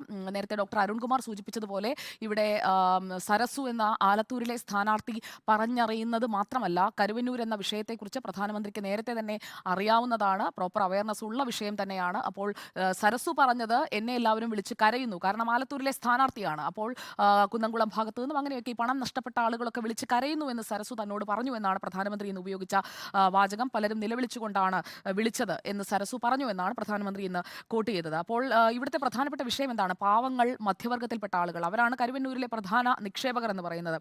അവർ അധ്വാനിച്ച പണം CPIMന്റെ പിന്തുണയോടുകൂടി കുറെ ആളുകൾ, പിന്നെ CPIMന്റെ ചില നേതാക്കൾ, ഇവരെല്ലാം ചേർന്ന് കൊള്ള ചെയ്ത് കാലിയാക്കി. അതാണ് ആരോപണം. ആ ആരോപണം ശരിവെക്കുന്ന പല കാര്യങ്ങളും നമ്മുടെ മുന്നിൽ ഇപ്പോൾ തന്നെ തെളിവുകളായി നിൽക്കുന്ന സാഹചര്യമാണ്. പെൺകുട്ടികളുടെ വിവാഹം മുടക്കി. പ്രധാനമന്ത്രി പറഞ്ഞതിൽ അതിൽ കൃത്യമായി നമ്മൾ ഒന്ന് വിലയിരുത്തി കഴിഞ്ഞാൽ പെൺകുട്ടികളുടെ വിവാഹം മുടക്കി എന്ന് പറയുന്നത് കൃത്യമാണ്. ആയിരങ്ങളുടെ ജീവിതം കുഴപ്പത്തിലായി, കൃത്യമാണ്. അത് ആ നാട്ടുകാർക്കറിയാം. കരുവന്നൂരിലുള്ളവർക്ക് മാത്രമല്ല, കേരളത്തിലുള്ള എല്ലാവർക്കും, എല്ലാ മലയാളികൾക്കും, മലയാളം മനസ്സിലാകുന്ന എല്ലാവർക്കും ഇതിനകം തന്നെ കരുവന്നൂരിൽ എന്താണ് സംഭവിച്ചത് എന്നുള്ളത് വ്യക്തമാണ്. ഇനിയും അതിൽ CPIMനെയോ അല്ലെങ്കിൽ സർക്കാരിനെയോ ഒന്നും ന്യായീകരിക്കേണ്ട ഒരു കാര്യവുമില്ല. പിന്നെ പണം വിട്ടാൽ പലിശ കിട്ടും, ആവശ്യത്തിന് ഒരു തുക ഒന്നിച്ചെടുക്കാമല്ലോ എന്നൊക്കെ കരുതി കൊണ്ടുപോയിട്ട് ആളുകളെയാണ് പറ്റിക്കുകയാണ് ചെയ്തത്. അപ്പോൾ അതിൽ സാധാരണക്കാരുടെയും ദരിദ്രരുടെയും സ്ത്രീകളുടെയും ഒക്കെ പണം മോഷ്ടിക്കുക, അത്രയും വലിയൊരു കുറ്റം ചെയ്ത ആളുകളെ ഇനിയും വെള്ളപൂശേണ്ട ഒരു സാഹചര്യവുമില്ല. ഈ തെരഞ്ഞെടുപ്പ് കാലത്ത് തന്നെയാണ് ഇത് ചർച്ചയാകേണ്ടത്. കാരണം ഈ സർക്കാരിന്റെ ഭാഗമായ മന്ത്രി K രാധാകൃഷ്ണൻ ആലത്തൂരിൽ മത്സരിക്കുന്നുണ്ട്. അപ്പോൾ കുന്നംകുളത്ത് വന്ന് കരുവന്നൂർ പറയുക തന്നെ ചെയ്യും പ്രധാനമന്ത്രി എന്നുള്ളതാണ്. അതിൽ സാധാരണക്കാരുടെയും ഒക്കെ ഈ പണം, കൊണ്ടുപോയ പണം തിരിച്ച് കിട്ടും എന്നുള്ള ഉറപ്പ് പ്രധാനമന്ത്രി അവിടെ നൽകുന്നുണ്ട്. അതാണ് ഇതിൽ എടുത്തു പറയേണ്ട പ്രധാനപ്പെട്ട കാര്യം. സർക്കാർ അങ്ങനെ ഒരു ഉറപ്പ് കരുവന്നൂരിലെ പാവങ്ങളുടെ അടുത്ത് ചെന്ന് ഇതുവരെ കൊടുക്കാൻ തയ്യാറായോ? പലയിടങ്ങളിലും പോകുന്ന മുഖ്യമന്ത്രി ഇരിങ്ങാലക്കുടയിൽ എത്തിയപ്പോൾ അങ്ങനെയാണെങ്കിൽ കരുവന്നൂരിൽ പ്രധാനമന്ത്രി പറയുന്ന കാര്യമൊന്നുമില്ല, ആ തുക ആ പാവങ്ങൾക്ക് തിരിച്ചു നൽകാൻ നമുക്ക് കഴിയും എന്ന് ഒരു കൃത്യമായ ഉറപ്പ് കൊടുക്കാമല്ലോ. 42 കോടി രൂപ തിരിച്ചു പിടിച്ച് നിക്ഷേപകർക്ക് നൽകിയെന്നാണ് കഴിഞ്ഞ വർഷം ബാങ്ക് അവകാശപ്പെട്ടത്. അത് കൊടുത്തത് ആർക്കാണ്? CPIMന് താല്പര്യമുള്ള ആളുകൾക്കാണെന്ന് അവിടെ പണം നഷ്ടപ്പെട്ട നിക്ഷേപകർ തന്നെ പറയുന്ന സാഹചര്യമാണ് നമുക്കുള്ളത്. ഇനിയിപ്പോൾ ED എന്ന് പറഞ്ഞ മറുപടി സത്യവാങ്മൂലത്തിലെ കൗണ്ടർ അഫിഡവിറ്റിലെ വിശദാംശങ്ങളിലേക്ക് കൂടി വന്നു കഴിഞ്ഞാൽ, പ്രതികളിൽ നിന്ന് കണ്ടുകെട്ടിയ തുക നിക്ഷേപകർക്ക് കൈമാറാൻ കഴിയും എന്നാണ് ED ഇന്ന് കോടതിയെ അറിയിച്ചത്. 54 പ്രതികളുടെ പക്കൽ നിന്നും കണ്ടുകെട്ടിയ സ്വത്തുക്കൾ അത് നിക്ഷേപകർക്ക് വിട്ടു നൽകുന്നതിൽ തങ്ങൾക്ക് എതിർപ്പില്ല എന്നാണ് ED വ്യക്തമാക്കുന്നത്. അതിൽ നിക്ഷേപകരിൽ ഒരാളായ മഹാദേവൻ എന്നയാൾ അയാൾ 33,27,000 രൂപയാണ് നിക്ഷേപിച്ചത്. അയാളുടെ ഹർജിയിൽ ആണ് ഈ കൗണ്ടർ അഫിഡവിറ്റ് ഫയൽ ചെയ്തിരിക്കുന്നത്. അതിൽ പറഞ്ഞിരിക്കുന്നത് ബാങ്ക് ഈ നിക്ഷേപങ്ങൾ തിരിച്ചു കൊടുക്കാൻ അതിൽ പരാജയപ്പെട്ട ഒരു സാഹചര്യം നിലനിൽക്കുന്നുണ്ട്. പല സാക്ഷിമൊഴികളും ഇതിനെ സൂചിപ്പിച്ചുകൊണ്ട് അവിടെ ചൂണ്ടിക്കാട്ടുകയും ചെയ്തു. അതിൽ the prevention of money laundering, restoration of confiscated property, ആ റൂളിന്റെ റൂൾ 3A അത് പ്രകാരം കൃത്യമായി പറയുന്നുണ്ട് ഈ പണം തിരിച്ചു നൽകാൻ, കോടതി നിർദ്ദേശിക്കുകയാണെങ്കിൽ തിരിച്ചു നൽകാൻ കഴിയുന്ന പ്രൊവിഷൻ ഉണ്ട്. അത് അമെൻഡ് ചെയ്തതാണ്. ആ റൂൾ അനുസരിച്ചിട്ട് ഈ പണം തിരികെ നൽകാൻ കഴിയും. അപ്പോൾ പ്രധാനമന്ത്രി പറഞ്ഞത്, ഞാൻ നിയമവിദഗ്ധരുമായൊക്കെ സംസാരിച്ചു, ഇങ്ങനെയുള്ള ഏതെങ്കിലും പ്രൊവിഷൻ ഉണ്ടോ? അപ്പോൾ പ്രധാനമന്ത്രി ഇന്ന് കോട്ട് ചെയ്തതും റൂൾ 3A തന്നെയാണ്. അതനുസരിച്ച് ഈ പണം തിരികെ നൽകാൻ കഴിയും. അപ്പോൾ കരുവന്നൂരിലെ പാവപ്പെട്ടവർക്ക് അങ്ങനെയൊരു റൂൾ ഉണ്ടോ, കൊടുക്കാൻ കഴിയുമോ എന്നൊക്കെ ചോദിക്കുന്നതിന് ആ പാവങ്ങൾക്ക് ആ തുക കിട്ടട്ടെ എന്ന് വിചാരിക്കുകയാണ് ചെയ്യേണ്ടത്.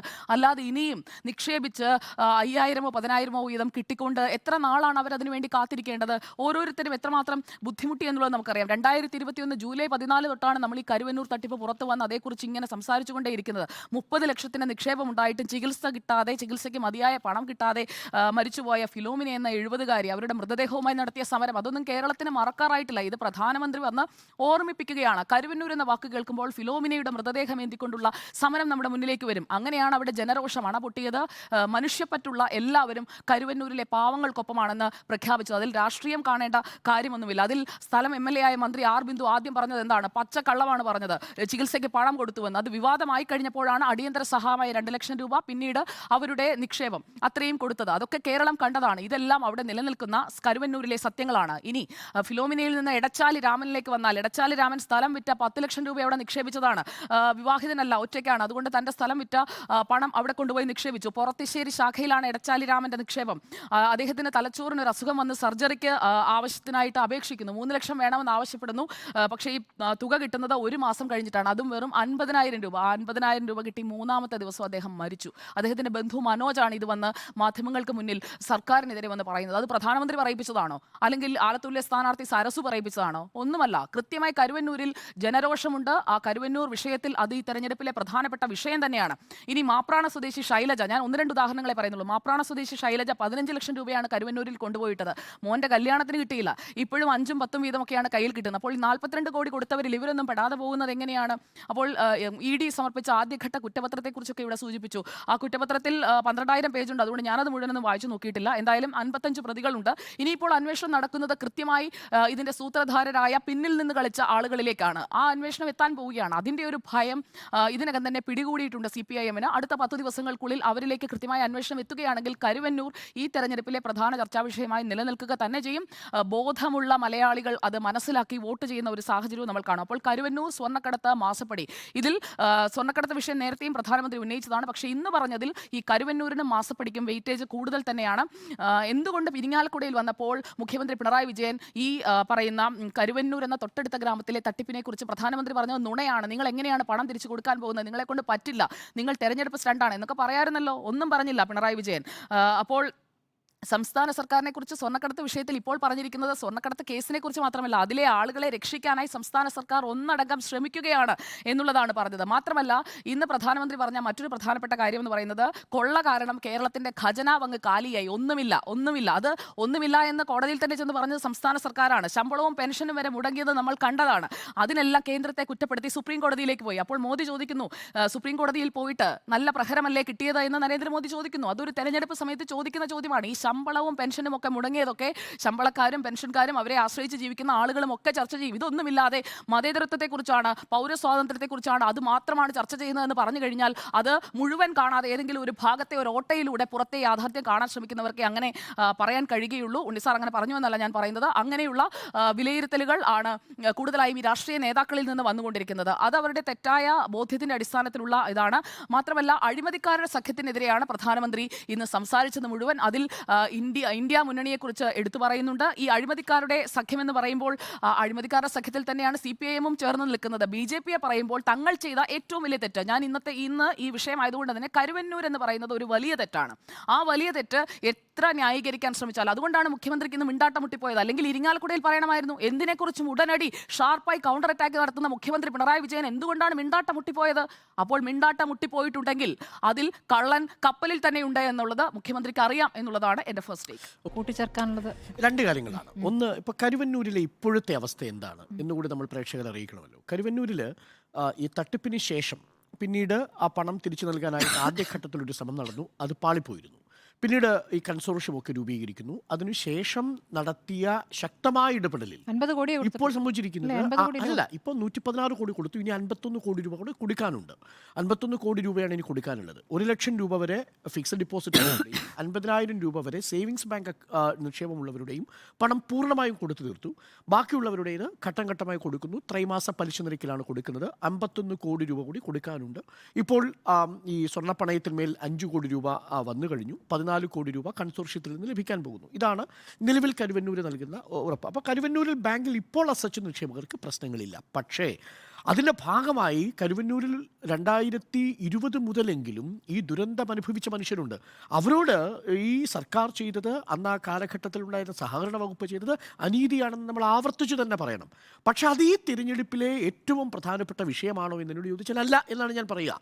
അതേതെങ്കിലും ഒരു ലോക്സഭാ മണ്ഡലത്തിൽ വിധി നിശ്ചയിക്കേണ്ടതുമല്ല എന്നതാണ്. എന്തുകൊണ്ടാണ്? ഇതിനേക്കാൾ വലിയൊരു തട്ടിപ്പുണ്ടായിരുന്നു ബംഗാളിൽ. നമ്മളൊക്കെ ഓർമ്മിക്കുന്നുണ്ടല്ലോ, ശാരദാ ചിട്ടി ഫണ്ട് തട്ടിപ്പ്. എത്രയായിരുന്നു എന്നറിയോ? 3500 കോടിയാണ്. എന്തായിരുന്നു ആ പണം? എവിടേക്കാണ് കൊണ്ടുപോയതെന്നറിയോ? ബംഗ്ലാദേശിലേക്ക് കൊണ്ടുപോയി രാജ്യദ്രോഹ പ്രവർത്തനത്തിന് വേണ്ടി ഉപയോഗിച്ചു എന്നതായിരുന്നു കണക്ക്. അതിൽ പ്രധാനപ്പെട്ട ഒരു റെയ്ഡ് നടന്നിട്ടുണ്ട്. ആ നേതാവിൻ്റെ പേര് ഹിമന്ത ബിശ്വ ശർമ്മ എന്നാ. അദ്ദേഹം ഇപ്പോൾ എവിടെയാണെന്നറിയാമോ? ആസാമിൻ്റെ മുഖ്യമന്ത്രിയാണ് ഹിമന്ത ബിശ്വ ശർമ്മ. അതായത് രാജ്യദ്രോഹപരമായ കാര്യത്തിൽ ഒരു വലിയ തട്ടിപ്പ് ഉപയോഗിച്ചതിൻ്റെ പേരിൽ പ്രതിസ്ഥാനത്ത് നിൽക്കപ്പെട്ട് ED റെയ്ഡ് ചെയ്തയാളെ പിന്നീട് മുഖ്യമന്ത്രിയാക്കിയ ഒരു പാർട്ടിയാണ്. അപ്പോൾ അതുകൊണ്ട് ഏതെങ്കിലും തരത്തിലൊരു പ്രദേശത്തെ സഹകരണ ബാങ്കിൽ നടന്ന അല്ലെങ്കിൽ സഹകരണ സ്ഥാപനത്തിൽ നടന്ന തട്ടിപ്പ് ഒരു ലോക്സഭാ തെരഞ്ഞെടുപ്പിൻ്റെ പ്രധാന അജണ്ടയാവുന്നു എന്നുള്ളതിൽ എനിക്ക് വിശ്വാസമില്ല. ഒന്ന്. നമ്പർ 2, നമ്മളോട് പ്രധാനമന്ത്രി പല കാര്യങ്ങളും പറഞ്ഞല്ലോ. ഇവരോട് കരുവന്നൂരിലെ നിക്ഷേപകർക്ക് പണം തിരിച്ചു കൊടുക്കുമെന്ന് പറഞ്ഞ ഇതേ പ്രധാനമന്ത്രി 10 വർഷങ്ങൾക്ക് മുമ്പ് നമ്മുടെ നാട്ടിലെ ജനങ്ങൾക്കൊരു വാഗ്ദാനം കൊടുത്തിരുന്നു. സ്വിസ് ബാങ്കിൽ കുറച്ച് കള്ളപ്പണം ഉണ്ടെന്നും ആ കള്ളപ്പണം ഞങ്ങളെ അധികാരത്തിൽ എത്തിച്ചാൽ ഈ നാട്ടിൽ കൊണ്ടുവരുമെന്നും, അങ്ങനെ കൊണ്ടുവന്നാൽ 15 ലക്ഷം രൂപ വീതം നമ്മുടെയൊക്കെ പോക്കറ്റിലിടാൻ പര്യാപ്തമായ തുകയാണ് എന്നുമാണ് കൃത്യമായ ഹിന്ദി പരിഭാഷ. എൻ്റെ അക്കൗണ്ടിലോ എൻ്റെ അറിവിലോ ഈ പറയുന്ന 15 ലക്ഷം രൂപ സ്വിസ് ബാങ്കിൽ നിന്ന് കള്ളപ്പണത്തിൽ നിന്ന് കൊണ്ടുവന്നതിന് 1 രൂപ പോലും ഇന്ത്യയുടെ ഖജനാവിലേക്ക് കൂട്ടിച്ചേർക്കപ്പെട്ടിട്ടില്ല. 1 രൂപ പോലും വന്നിട്ടില്ല. ആ അർത്ഥത്തിൽ സ്വിസ് ബാങ്കിൽ നിന്ന് വന്നിട്ടില്ലെന്ന് മാത്രവുമല്ല, സ്വിസ് ബാങ്കിൽ ഒളിപ്പിച്ച കള്ളപ്പണത്തിൻ്റെ ഒരു വിഹിതം എന്ന രീതിയിൽ ഒരു പുതിയ ഒരു ബാങ്കിങ് സംവിധാനം SBI വഴി ഇലക്ട്രൽ ബോണ്ട് വഴി തുടങ്ങാനും ഈ സർക്കാരിന് സാധിച്ചു. ആ കള്ളപ്പണത്തെ ഇലക്ട്രൽ ബോണ്ട് എന്ന പേരിൽ മദ്യവ്യവസായിയുടെ കയ്യിൽ നിന്ന്, രാജ്യത്തെ ഏറ്റവും കുറഞ്ഞ ഗുണനിലവാരമുള്ള മരുന്നുകളുണ്ടാക്കിയ ഫാർമസ്യൂട്ടിക്കൽ കമ്പനികളുടെ കൈകളിൽ നിന്ന്, ED അന്വേഷണം നേരിടുന്ന രാജ്യത്തിൻ്റെ ധനകാര്യ സ്ഥാപനങ്ങളെ മുഴുവൻ കൊള്ളയടിച്ച സ്ഥാപനങ്ങളുടെ കൈകളിൽ നിന്ന് 2500 കോടി രൂപ വാങ്ങിയ സർക്കാർ BJP സർക്കാരാണ്.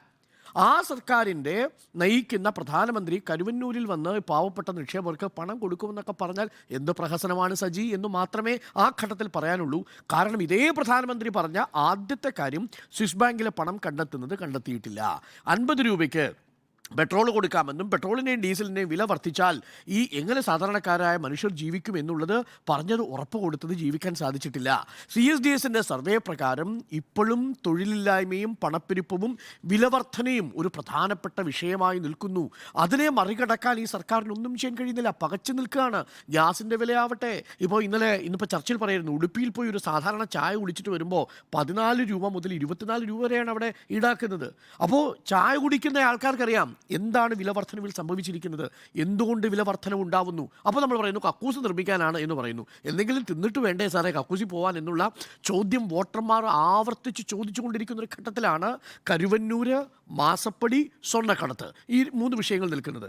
മാസപ്പടിയുടെ കാര്യത്തിൽ ഞാൻ മനസ്സിലാക്കുന്നത് ഈ അന്വേഷണം പോയി ചെന്നാൽ നിൽക്കേണ്ടത് വീണ വിജയനിൽ മാത്രമല്ല. കാര്യം വീണ വിജയനിലേക്ക് നേരിട്ട് ഇപ്പോഴും ഈ ED-യുടെ കേസ് പോയി നിൽക്കില്ല എന്നാണ് ഞാൻ കരുതുന്നത്. SFIയുടെ പോയി നിൽക്കും. SFIയുടെ അതിനകത്ത് ഒരു സീരിയസ് ഫ്രോഡ് ഇൻവെസ്റ്റിഗേഷൻ്റെ കമ്പനി അഫയേഴ്സ് ആക്ടിൻ്റെ വയലേഷൻ ഉണ്ട്. പക്ഷേ ED-ക്ക് പോയി നിൽക്കാൻ പറ്റാത്തത് എന്തുകൊണ്ടെന്ന് ചോദിച്ചാൽ ഇപ്പോഴും ഇൻകം ടാക്സ് റിട്ടേൺ ഫയൽ ചെയ്ത ഒരു ഇടപാടാണത്. ആ ഇടപാടിൽ 2 കമ്പനികൾ തമ്മിലുള്ള ഇടപാടിനെ നിങ്ങൾക്ക് പണം നൽകിയിട്ടില്ല എന്നതിൻ്റെ പേരിൽ ED-ക്ക് എങ്ങനെ വ്യാഖ്യാനിക്കാൻ കഴിയുമെന്ന് എനിക്ക് മനസ്സിലാവുന്നില്ല. PMLA ആക്ടിൽ അത് എങ്ങനെ ഉൾപ്പെടുത്താൻ പറ്റുമെന്ന് എനിക്ക് മനസ്സിലാവുന്നില്ല. SFIയിൽ വരും, കമ്പനി അഫയേഴ്സ് ആക്ട് പ്രകാരം അതിൽ വരും. അപ്പോൾ മാസപ്പടി വിവാദത്തിൽ അന്വേഷിച്ചാൽ പോയി നിൽക്കേണ്ടത് UDF നേതാക്കൾക്കെതിരെയാണ്. പക്ഷേ അങ്ങനെ പോകുന്നുണ്ടോ എന്നതാണ് പ്രധാനപ്പെട്ട പ്രശ്നം. ഞാൻ മനസ്സിലാക്കുന്നത് ആ ഘട്ടത്തിലേക്കൊന്നും പോകാനുള്ള സാധ്യതയില്ല. ഇത് 26-ാം തീയതിയോടുകൂടി ഈ 3 പ്രധാനപ്പെട്ട വിഷയങ്ങളും ഈ ചർച്ചയിൽ നിന്ന് തന്നെ പോകും എന്നാണ് ഞാൻ മനസ്സിലാക്കുന്നത്. അതുകൊണ്ട് സുജയ നേരത്തെ പറഞ്ഞതുപോലെ കരുവന്നൂരിലെ നിക്ഷേപകരുടെ വിഷമങ്ങളിൽ നമ്മൾ പങ്കുചേരുന്നു. പക്ഷേ ആ വിഷമങ്ങളെ മുതലെടുക്കാൻ വരരുത് സജി എന്ന് മാത്രമേ ഉള്ളൂ. ശരി ഉണ്ണിബാലകൃഷ്ണൻ, ഇപ്പോൾ അഴിമതിക്കാരിലേക്ക് കൃത്യമായി ചെന്നെത്തുന്നു BJP, മോദി സർക്കാർ എന്ന് ആവർത്തിച്ചപ്പോൾ സുജയം പറയുകയുണ്ടായല്ലോ. പക്ഷേ ഈ കൃത്യമായി ചെന്നെത്തുന്ന പ്രതിപക്ഷ പാർട്ടിയിലെ നേതാക്കളിലേക്ക് മാത്രമാണെന്ന് മാത്രമല്ല, പ്രതിപക്ഷത്തെ എല്ലാ നേതാക്കളും കുഴപ്പക്കാരാണ് എന്ന് വരുത്തി തീർക്കാൻ വിവിധ സംവിധാനങ്ങൾ ഉപയോഗിക്കുകയാണ്. ഇപ്പോൾ ഇന്ന് തെരഞ്ഞെടുപ്പ് കമ്മീഷൻ രാഹുൽ ഗാന്ധി എത്തിയ ഹെലികോപ്റ്ററിൽ പരിശോധന നടത്തിയിരിക്കുകയാണ്. അദ്ദേഹത്തിന്റെ പരിപാടി പോലും അല്പം വൈകുന്ന രീതിയിലേക്ക് ആ പരിശോധന നീണ്ടു. ഇതിപ്പോൾ രാഹുൽ ഗാന്ധിക്ക് മാത്രമല്ല, നേരത്തെ തൃണമൂൽ കോൺഗ്രസിന്റെ നേതാവിനും അഭിഷേക് ബാനർജിക്കും സമാനമായ അനുഭവം ഉണ്ടായി. അത് തെരഞ്ഞെടുപ്പ് കമ്മീഷനിലെ ആദായനികുതി വകുപ്പാണ്. ഇന്ന് ജയറാം രമേശും പറയുന്നുണ്ടായിരുന്നു തന്റെ കാറും തടഞ്ഞു നിർത്തി പരിശോധന നടത്തുകയായിരുന്നു. അപ്പോൾ നേതാക്കൾ മുഴുവൻ കുഴപ്പക്കാരാണ്, അവർ കുഴപ്പം കാട്ടും എന്നൊരു പ്രതീതി സൃഷ്ടിക്കാനുള്ള ഒരു ശ്രമം ബോധപൂർവം വിവിധ സംവിധാനങ്ങൾ ഉപയോഗിച്ച് നടക്കുന്നുമുണ്ട്. അതൊരു ചെറിയ കാര്യമായിട്ടാണ് ഞാൻ കാണുന്നത്. ഈ രാഹുൽ ഗാന്ധിയുടെ ഹെലികോപ്റ്ററിൽ ഒരു ഫ്ലൈയിങ് സ്ക്വാഡ് പോയിട്ട് പരിശോധന നടത്തി വളരെ ചെറിയ കാര്യമല്ലേ സ്മൃതി? കാരണം വെച്ചാൽ ഇന്ത്യയിൽ പ്രതിപക്ഷ ഐക്യനിര കെട്ടിപ്പടുക്കാൻ വേണ്ടി ഏറ്റവും കൂടുതൽ മുൻകൈ എടുത്തിട്ടുള്ള ഒരു പ്രധാനപ്പെട്ട നേതാവ് ഇപ്പോൾ ജയിലിലല്ലേ? അരവിന്ദ് കെജ്രിവാളിനെ പോലെ ഒരു എന്താ പറയുക, സെർവിങ് ചീഫ് മിനിസ്റ്ററിനെ പിടിച്ച് ജയിലിലാക്കി. അതേപോലെ ഹേമന്ത് സോറിനെ ജയിലിലാക്കി. നിതീഷ് കുമാറിനെ ഇന്ത്യ മുന്നണിയിൽ നടത്തി ഇപ്പുറത്തേക്ക് കൊണ്ടുവന്നു. NCPയെ പിളർത്തി അജിത് പവാറിനെ കൊണ്ടുവന്നു. ഈ രീതിയിലൊക്കെ എല്ലാ തരത്തിലുള്ള തന്ത്രങ്ങളും അവർ ആവിഷ്കരിക്കുന്നുണ്ട്. അതൊക്കെ ചെയ്യുന്നത്, ഞാൻ ആവർത്തിച്ച് പറയുന്നത്, ഈ 400 സീറ്റ് എന്ന് പറയുന്ന ഒരു വലിയ വ്യാഖ്യാനമുണ്ടാക്കി ജനങ്ങളുടെ മുന്നിൽ നിന്ന് ഈ പ്രസംഗമൊക്കെ നടത്തുമ്പോഴും BJPയെ ആന്തരികമായി ഭയപ്പെടുത്തുന്ന ഒരുപാട് ഫാക്ടേഴ്സ് ഇന്ത്യയിൽ വർക്ക് ചെയ്തുകൊണ്ടിരിക്കുന്നു എന്ന കാര്യത്തിൽ എനിക്ക് യാതൊരു സംശയവുമില്ല. ഇന്നിപ്പോൾ ഏറ്റവും ഒടുവിൽ വന്നിരിക്കുന്ന റിപ്പോർട്ട് പോലും 165 സീറ്റുകളിൽ അവർ തോൽക്കാൻ സാധ്യതയുണ്ടെന്ന് അവരുടെ ഒരു ആഭ്യന്തര സർവേ തന്നെ കണ്ടെത്തിയിരിക്കുകയാണ്. നമുക്കറിയാമല്ലോ, ആ 404 സീറ്റുകൾ പ്രഖ്യാപിച്ചപ്പോൾ അതിനകത്ത് 101 സീറ്റുകൾ സിറ്റിംഗ് MP-മാരായിട്ടുള്ള 101 പേർക്ക് സീറ്റ് കൊടുത്തിട്ടില്ല. എന്ന് പറഞ്ഞാൽ 3-1 പേർക്ക് സീറ്റ് കൊടുത്തിട്ടില്ല. സീറ്റ് എന്താ കൊടുക്കാത്തത്? അവർ തോറ്റുപോകുന്ന ഉറപ്പുള്ളതുകൊണ്ടല്ലേ. ഇപ്പം ഒരാൾ ജയിച്ചു വരും ഉറപ്പുണ്ട് എങ്കിൽ നിശ്ചയമായും അയാൾക്ക് സീറ്റ് കൊടുക്കും. കാരണം ജയം തന്നെയാണല്ലോ പ്രധാനം. ഇനി ഇവിടെ ഒരു കാര്യം പറയാനുള്ളത്, കരുവന്നൂർ എന്ന് പറയുന്ന വിഷയം, CMR എക്സാലോജിക്ക് വിഷയം, ക്ഷേമ പെൻഷൻ്റെ വിഷയം, ഇതൊക്കെ ഈ തെരഞ്ഞെടുപ്പിൽ വിഷയം തന്നെയാണ്. അതിനകത്തൊന്നും തർക്കമില്ല. അതെല്ലാം ചർച്ച ചെയ്യപ്പെടും. ആ ചർച്ച ചെയ്യപ്പെടുന്നത് 2 മുന്നണികൾക്കിടയിലാണ്. അത് LDFനും അതുപോലെ UDFനും ഇടയിലാണ് ആ വിഷയം. അതുകൊണ്ടാണ് ഞാൻ പറഞ്ഞത്, മലയാളികൾ എന്ന് പറയുന്ന വോട്ടർമാർ, മലയാളി സമൂഹം, അവർ 3 മൂല്യങ്ങൾക്ക് വലിയ പ്രാധാന്യം കൊടുക്കുന്ന ജനതയാണ്. അവരെ അന്നും അണ്ടർ എസ്റ്റിമേറ്റ് ചെയ്യേണ്ട. അതാണ് ഞാൻ ഈ പറഞ്ഞത്. അവർക്ക് വലിയ ആകാംക്ഷയുണ്ട്. ഇപ്പോൾ പൗരസ്വാതന്ത്ര്യം, നേരത്തെ അരുൺ പറഞ്ഞ കണക്ക് പൗരസ്വാതന്ത്ര്യം, പൗരാവകാശം എന്ന വാക്കിൻ്റെ അടിസ്ഥാനത്തിലല്ല അവർ ചിന്തിക്കുന്നുണ്ടാവുക. അത് രാജ്യം ഒരു മതേതര ജനാധിപത്യ സമൂഹമായിരിക്കണമെന്ന് ഉറച്ചു വിശ്വസിക്കുന്ന ജനാധിപത്യവാദികളായ മതേതരവാദികളായ ഒരു വലിയ വോട്ടിംഗ് വിഭാഗമാണ് മലയാളികൾ. അവരെ അണ്ടർ എസ്റ്റിമേറ്റ് ചെയ്യേണ്ട. അവർ ഈ ഗണപതി വട്ടത്തിലൊന്നും വീഴില്ല, അല്ലെങ്കിൽ അവർ ഈ ഏക സിവിൽ കോഡിലൊന്നും വീഴില്ല. കാരണം വെച്ചാൽ ഈ ഗണപതി വട്ടവും ഈ പറയുന്ന വാക്കുകളൊക്കെ വെച്ചിട്ട് കേരളത്തിലൊരു കാര്യവും വർക്ക് ചെയ്യില്ല എന്ന് നന്നായിട്ട്, അല്ലെങ്കിൽ കേരള സ്റ്റോറി കടത്തിവിട്ടാൽ ആ കേരള സ്റ്റോറിയിലൂടെ ഒരു വോട്ട് പെർസെൻറ്റേജ് ഇപ്പുറത്തേക്ക് മറിച്ചിടാമെന്നും അങ്ങനെ വിചാരിക്കാത്തത് കൊണ്ടാണ് നരേന്ദ്രമോദിയെ പോലൊരാൾ ഇന്ന് വന്നിട്ട് ഇപ്പോൾ ഇവിടെ നിലനിൽക്കുന്ന യഥാർത്ഥത്തിലുള്ള വേവിനെ എങ്ങനെയെങ്കിലും വഴിതിരിച്ച് തങ്ങളുടെ വോട്ട് ബാങ്കിലേക്ക് വിടാവുന്നൊരു ശ്രമം നടത്തുന്നതെന്നേ. അല്ലെങ്കിൽ ഇവിടെ വന്നിട്ട് കൃത്യമായിട്ട് ഈ വിഭജനത്തിൻ്റെ രാഷ്ട്രീയം പറയും.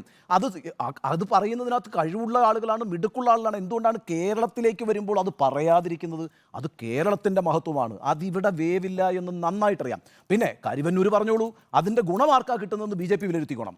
അതുപോലെ തന്നെ എക്സാലോജിക്ക് പറഞ്ഞോളൂ, ആരാണ് അതിൻ്റെ ഗുണഭോക്താവാകുന്നത്, ആകാൻ പോകുന്നത്? നിങ്ങൾ ഈ പറഞ്ഞുകൊണ്ടിരിക്കുന്നത് ഈ കോൺഗ്രസ് മുക്ത ഭാരതമല്ലേ? ആ കോൺഗ്രസ് മുക്ത ഭാരതമാണ് BJPയുടെ ലക്ഷ്യമെങ്കിൽ ഇവിടെ കരുവന്നൂർ പറഞ്ഞാൽ, ഇവിടെ എക്സാലോജിക്ക് പറഞ്ഞാൽ, ഇവിടെ ക്ഷേമ പെൻഷൻ്റെ പ്രശ്നം പറഞ്ഞാൽ അതെല്ലാം തിരിച്ചടിയാകുന്നത് യഥാർത്ഥത്തിൽ LDFനും അതിൻ്റെ ഗുണഭോക്താവാകാൻ പോകുന്ന UDFനുമാണ്. അതിൽ നിന്നൊരു ഒറ്റ വോട്ട് BJPയുടെ വോട്ട് പെട്ടിയിൽ വീഴില്ല, ഒരു സംശയം വേണ്ട. കാരണം മലയാളികൾ CMRലിനപ്പുറത്ത്, എക്സാലോജിക്കിനപ്പുറത്ത് ഈ പറയുന്ന മതേതരത്വത്തിനും ജനാധിപത്യത്തിനും ഒക്കെ വലിയ വില കൽപ്പിക്കുന്ന ഒരു ജനതയാണ്. അവരുടെ വിചാരം എന്ന് പറയുന്നത് ഈ രാജ്യം ഒറ്റക്കെട്ടായി നിൽക്കണം. നമ്മളുടേതൊരു ഫെഡറൽ സംവിധാനമാണ്. ഇവിടെ എല്ലാ മതങ്ങളും ഇൻക്ലൂസീവായ ഒരു സംവിധാനത്തിൽ തന്നെ പുലർന്നു പോകണം. ഇവിടെ ജനാധിപത്യം നിൽക്കണം. നേരത്തെ സ്മൃതി ചോദിച്ചില്ലേ, ED ഉപയോഗിച്ച്, CBI ഉപയോഗിച്ച്, അത്തരത്തിലുള്ള ഏജൻസികൾ ഉപയോഗിച്ച് പ്രതിപക്ഷത്തെ ഏകപക്ഷീയമായി വേട്ടയാടുന്നത് മലയാളികൾക്ക് ബോധ്യമില്ലേ? അവർ കൃത്യമായി പത്രം വായിക്കുന്നവരും ചാനൽ കാണുന്നവരൊക്കെയാണ്. അവർക്ക് ഇതേക്കുറിച്ച് കൃത്യമായി വിലയിരുത്തുന്നു. നിങ്ങളൊന്ന് പുറത്തിറങ്ങി സംസാരിച്ച് നോക്കുന്നേ. അപ്പോൾ ആളുകൾക്ക് ആ കൃത്യമായ ബോധ്യമുണ്ട്. അതുപോലെ ഭരണഘടനാ സ്ഥാപനങ്ങൾ, ഈ കോടതി അടക്കമുള്ള ഭരണഘടനാ സ്ഥാപനങ്ങളെ, തെരഞ്ഞെടുപ്പ് കമ്മീഷൻ അടക്കമുള്ള ഭരണഘടനാ സ്ഥാപനങ്ങളെ എങ്ങനെയാണ് BJP വിഴുങ്ങാൻ ശ്രമിക്കുന്നത്, ഈ കേന്ദ്ര സർക്കാർ വിവിധ നിയമങ്ങളിലൂടെ പിടിച്ചെടുക്കാൻ ശ്രമിക്കുന്നത് എന്നതിനെക്കുറിച്ച് ഉത്തമ ബോധ്യമുള്ള ആളുകളാണ് ഈ പറയുന്ന മലയാളികൾ. അതുകൊണ്ട് കേരളത്തിൽ എന്തായാലും ആസ് ഓഫ് നൗ, ഈ നിമിഷം ഞാനിരുന്ന് സംസാരിക്കുമ്പോൾ കേരളത്തിൽ ഈ പറയുന്ന ഒരു BJP തന്ത്രവും വിലപ്പോവില്ല. അവർ പരമാവധി വന്നാൽ 1%, 2% വോട്ട് വർദ്ധിപ്പിക്കും എന്നുള്ളതല്ലാതെ യാതൊരു അനക്കവും ഈ തെരഞ്ഞെടുപ്പിൽ നടക്കില്ല. അത് BJPക്ക് അനുകൂലമായി സംഭവിക്കില്ല. അവസാനത്തെ ശ്രമമാണ്. അതായത് ഞാൻ പറഞ്ഞല്ലോ നേരത്തെ തന്നെ, നരേന്ദ്രമോദി ഇനി ഒരിക്കൽ കൂടി കേരളത്തിൽ വരുമെന്ന് ഞാൻ പ്രതീക്ഷിക്കുന്നില്ല. 11 ദിവസത്തിന് ശേഷം ഇലക്ഷൻ ബൂത്തിലേക്ക്, പോളിംഗ് ബൂത്തിലേക്ക് പോകാൻ പോകുന്നൊരു ജനതയെ അഭിസംബോധന ചെയ്ത് LDFനെതിരെ സംസാരിക്കണമെങ്കിൽ ആ ആൻറ്റി ഇൻകംബൻസിയിൽ നിന്ന് എന്തെങ്കിലും കിട്ടുമോ എന്ന് മാത്രം നോക്കിയിട്ടുള്ള ഒരു തന്ത്രമാണ്. അത് വിലപ്പോകില്ല. അത് അടിസ്ഥാനപരമായി ഏതെങ്കിലും തരത്തിലൊരു ഇമ്പാക്റ്റ് ഉണ്ടാവുകയാണെങ്കിൽ അതിൻ്റെ ഗുണഭോക്താക്കൾ കോൺഗ്രസും UDFുമാണ്. ആ അർത്ഥത്തിൽ ആ തന്ത്രം പാളി എന്ന വിലയിരുത്തലായിരിക്കും. ജനത്തെ ചുരുക്കി കാണാൻ പറ്റില്ല. ഈ CSD സർവേയിൽ ഈ തെരഞ്ഞെടുപ്പ് കമ്മീഷനുമായി ബന്ധപ്പെട്ട് തെരഞ്ഞെടുപ്പ് കമ്മീഷന്റെ വിശ്വാസ്യത കഴിഞ്ഞ 5 വർഷമായി കുറഞ്ഞുകൊണ്ടിരിക്കുന്നത് ഇരട്ടി ആയിട്ട് കുറഞ്ഞു എന്നൊരു കണക്കുണ്ട്. മാത്രമല്ല ഈ മതേതരത്വം എന്ന് ബന്ധപ്പെട്ടുള്ള കാര്യം കേരളത്തിൽ മാത്രമല്ല 79% പേരാണ് മതേതര ഇന്ത്യ വേണമെന്ന് അഭിപ്രായപ്പെടുന്നത്. അതിൽ ഹിന്ദുക്കളുടെ മാത്രം രാജ്യമെന്ന് അഭിപ്രായപ്പെടുന്നത് വെറും 10%. അപ്പോൾ രാജ്യത്തെ ഒരു പൊതുവികാരം അതിനൊപ്പമാണ് നിൽക്കുന്നത്. അശോക് ലവാസ ഒരു ആർട്ടിക്കിൾ എഴുതിയിട്ടുണ്ട്. എങ്ങനെയാണ് ലെവൽ പ്ലേയിങ് ഫീൽഡ് നഷ്ടപ്പെടുത്തുന്നത് ഇലക്ഷൻ കമ്മീഷൻ, അത് പുനഃപരിശോധിക്കണം, റൂൾ ബുക്ക് പുനഃപരിശോധിക്കണമെന്നാണ് അശോക് ലവാസ എഴുതുന്നത്. കാരണം നിലവിലുള്ള നിയമങ്ങളുടെ ചട്ടങ്ങൾ ദൂരദർശനൊക്കെ നമ്മുടെ മുന്നിലുണ്ടല്ലോ.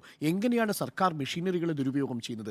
അതിൽ അദ്ദേഹം സ്പെസിഫിക്കലി ഫോക്കസ് ചെയ്യുന്നത് ഇൻവെസ്റ്റിഗേഷൻ ഏജൻസികളെ തിരഞ്ഞെടുപ്പ് കാലത്ത് ഉപയോഗിക്കുന്നതിൽ തിരഞ്ഞെടുപ്പ് കമ്മീഷന് ഇടപെടാൻ കഴിയുന്ന രീതിയിലേക്ക് കാര്യങ്ങൾ മാറണം. ഇല്ലെങ്കിൽ LPF ലെവൽ പ്ലേയിങ് ഫീൽഡ് അവിടെ ഉണ്ടാവില്ല എന്നാണ് അശോക് ലവാസ പറയുന്നത്. സുജയ, ഇക്കാര്യത്തിൽ പ്രധാനമന്ത്രി നരേന്ദ്രമോദി ഇതിൽ നിന്നെല്ലാം ചോദ്യങ്ങളിൽ നിന്നെല്ലാം ഒളിച്ചോടുകയാണ് എന്ന ഒരു വ്യാഖ്യാനത്തിലേക്ക് പോകേണ്ടതില്ല. മാത്രമല്ല ഉണ്ണിസാർ പറഞ്ഞൊരു കാര്യത്തോട് എനിക്ക് വിയോജിപ്പുണ്ട്. അതായത് BJP എതിർക്കുക എന്നതല്ല ഉണ്ണിസാറെ നിഷ്പക്ഷത. നിഷ്പക്ഷത എന്ന് പറയുന്നത് എല്ലാവരെയും ഒരേപോലെ വിമർശിക്കുക എന്നാണ്. ഇവിടെ LDFും UDFും മാത്രമേ ഉള്ളൂ, BJP ഒരിക്കലും വരില്ല എന്ന് ആവർത്തിച്ച് പറഞ്ഞുകൊണ്ടിരിക്കുന്നത് ഒരിക്കലും നിഷ്പക്ഷതയല്ല. അത് പ്രോ ഇന്ത്യ മുന്നണി സ്റ്റാൻഡാണ്. അങ്ങനെ തന്നെ പറഞ്ഞുകൊണ്ട് വേണം പറയണം.